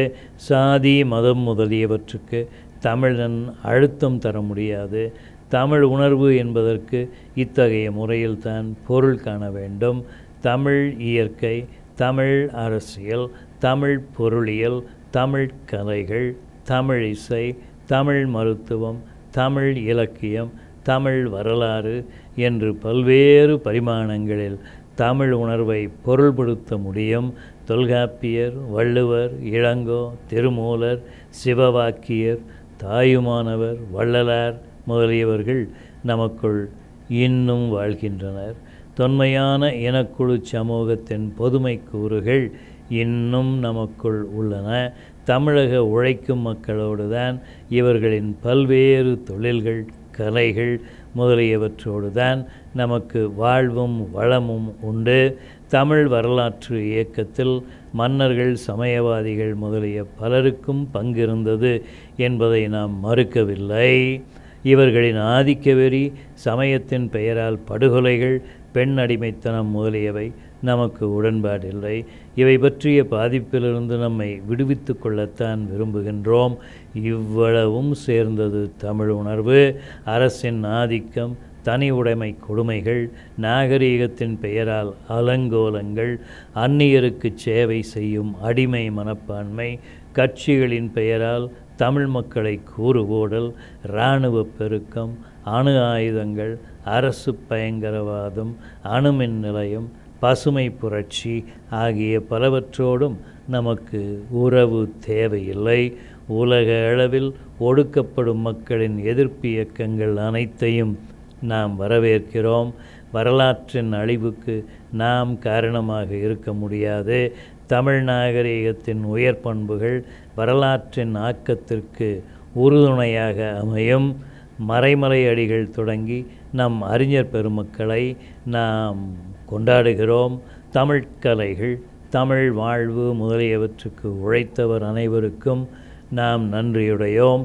தமிழ் உணர்வு என்பது நம் காலத்தில் பலரிடம் பெருமித உணர்வாக மட்டுமே வெளிப்படுகிறது. தமிழ்தான் உலகின் முதல் மொழி. தமிழ் நாகரீகத்திற்கு நிகரான இன்னொரு நாகரீகம் உலகில் இல்லை. தமிழனுக்கு தமிழ் மொழி ஒன்றே போதும் என்ற முறையில் பெருமித உணர்வு இப்படி வெளிப்படுகிறது. தமிழனுக்கு தன்னை பற்றியும் தன் வரலாறு குறித்தும் திறனாய்வு உணர்வு இல்லை என்றால் தமிழன் இன்றைய நிலையில் உலகில் தன்னை தக்க வைத்து கொள்ள முடியாது.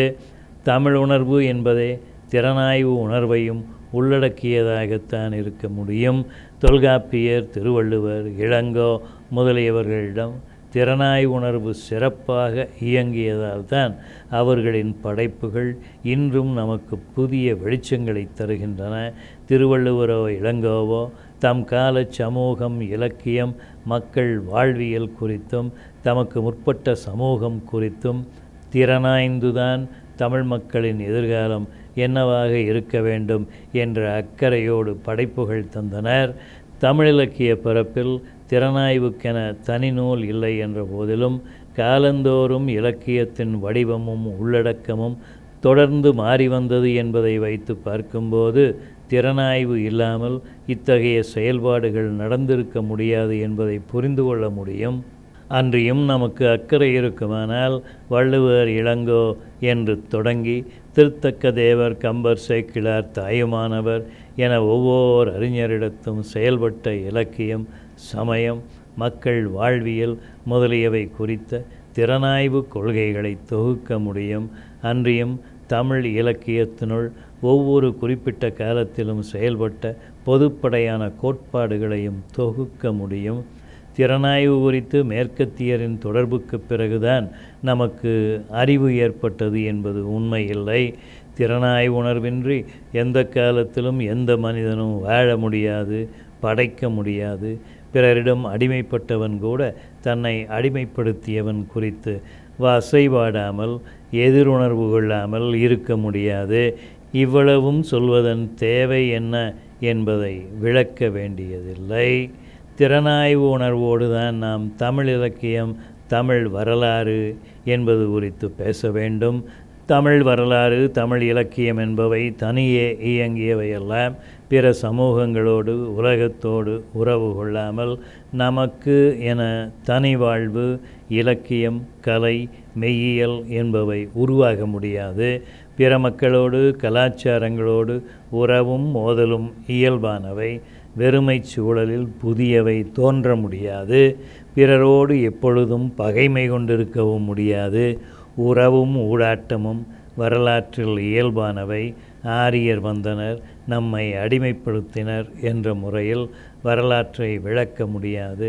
நம்மவரும் இடம் கொடுத்தாலன்றி ஆரியருக்கு இங்கு வாழ்வோ ஆதிக்கமோ ஏற்பட்டிருக்க முடியாது. ஆங்கிலேயர் நம் மீது ஆதிக்கம் பெற்றதும் நம்மவர் கொடுத்த இடம் காரணமாகத்தான். எந்த ஒரு சமூகத்தினுள்ளும் பல்வேறு பிரிவுகளும் இவற்றுக்கிடையில் முரண்பாடுகளும் மோதலும் இல்லாமல் ஆக்கமோ அழிவோ நடைபெறுவதில்லை. ஆக முரண்பாடுதான் முதன்மையானது. புறத்தோடு நமக்கு ஏற்படும் முரண்பாடு அகமுரண்பாட்டின் வழியேதான் செயல்படுகிறது. உட்பகைதான் பெரும் தீமைக்கு முதன்மையான காரணம். இன்றைக்கும் இதுதான் உண்மை நிலவரம். தமிழ் சமூகத்தின் மேம்பாட்டிற்கும் விடுதலைக்கும் யார் தடை, யார் துணை என்பது குறித்து நமக்கு தெளிவு வேண்டும். இவற்றையெல்லாம் உள்ளடக்கியதுதான் திறனாய்வு பார்வை. நவீன காலத்தில், குறிப்பாக உலகமயமாதல் சூழலில், கலை, இலக்கியம், மெய்யியல் ஆகிய துறைகளில் மட்டுமில்லாமல் அரசியல், பொருளியல், கல்வியியல் முதலிய அனைத்து துறைகளிலும் உச்ச அளவில் நமக்கு திறனாய்வு பார்வை தேவை. இலக்கியம் முதலிய துறைகளிலும் தலித்தியம், பெண்ணியம், பின்னவீனத்துவம் என்றெல்லாம் பார்வைகள் தீவிரப்பட்டுள்ளன. தொன்மையான தமிழ் இலக்கியம் போலவே தமிழில் நவீன இலக்கியமும் இன்று பெருமளவில் படைக்கப்படுகின்றன. கல்வித்துறைகளுக்கு வெளியில் படைப்பு மற்றும் திறனாய்வு செயல்கள் விரிந்த அளவில் நடைபெறுகின்றன. நவீன தமிழ் இலக்கியத்திற்குள் இன்று உலகின் 8 திசைகளிலிருந்தும் பார்வைகள் வந்து சேருகின்றன. தமிழன் தன்னை இன்று தொடர்ந்து எல்லா துறைகளிலும் தன்னை புதுப்பித்து கொள்ள வேண்டியவனாக இருக்கிறான். தமிழ் தேசியம் என்பது தன்னை பன்முக பரிமாணங்களில் புதுப்பித்து கொள்ள வேண்டும். வளர்ச்சியின்றி நமக்கு வாழ்வில்லை. குறிப்பிட்ட ஒரு வட்டத்திற்குள் இனியும் முடங்கி இருக்க முடியாது.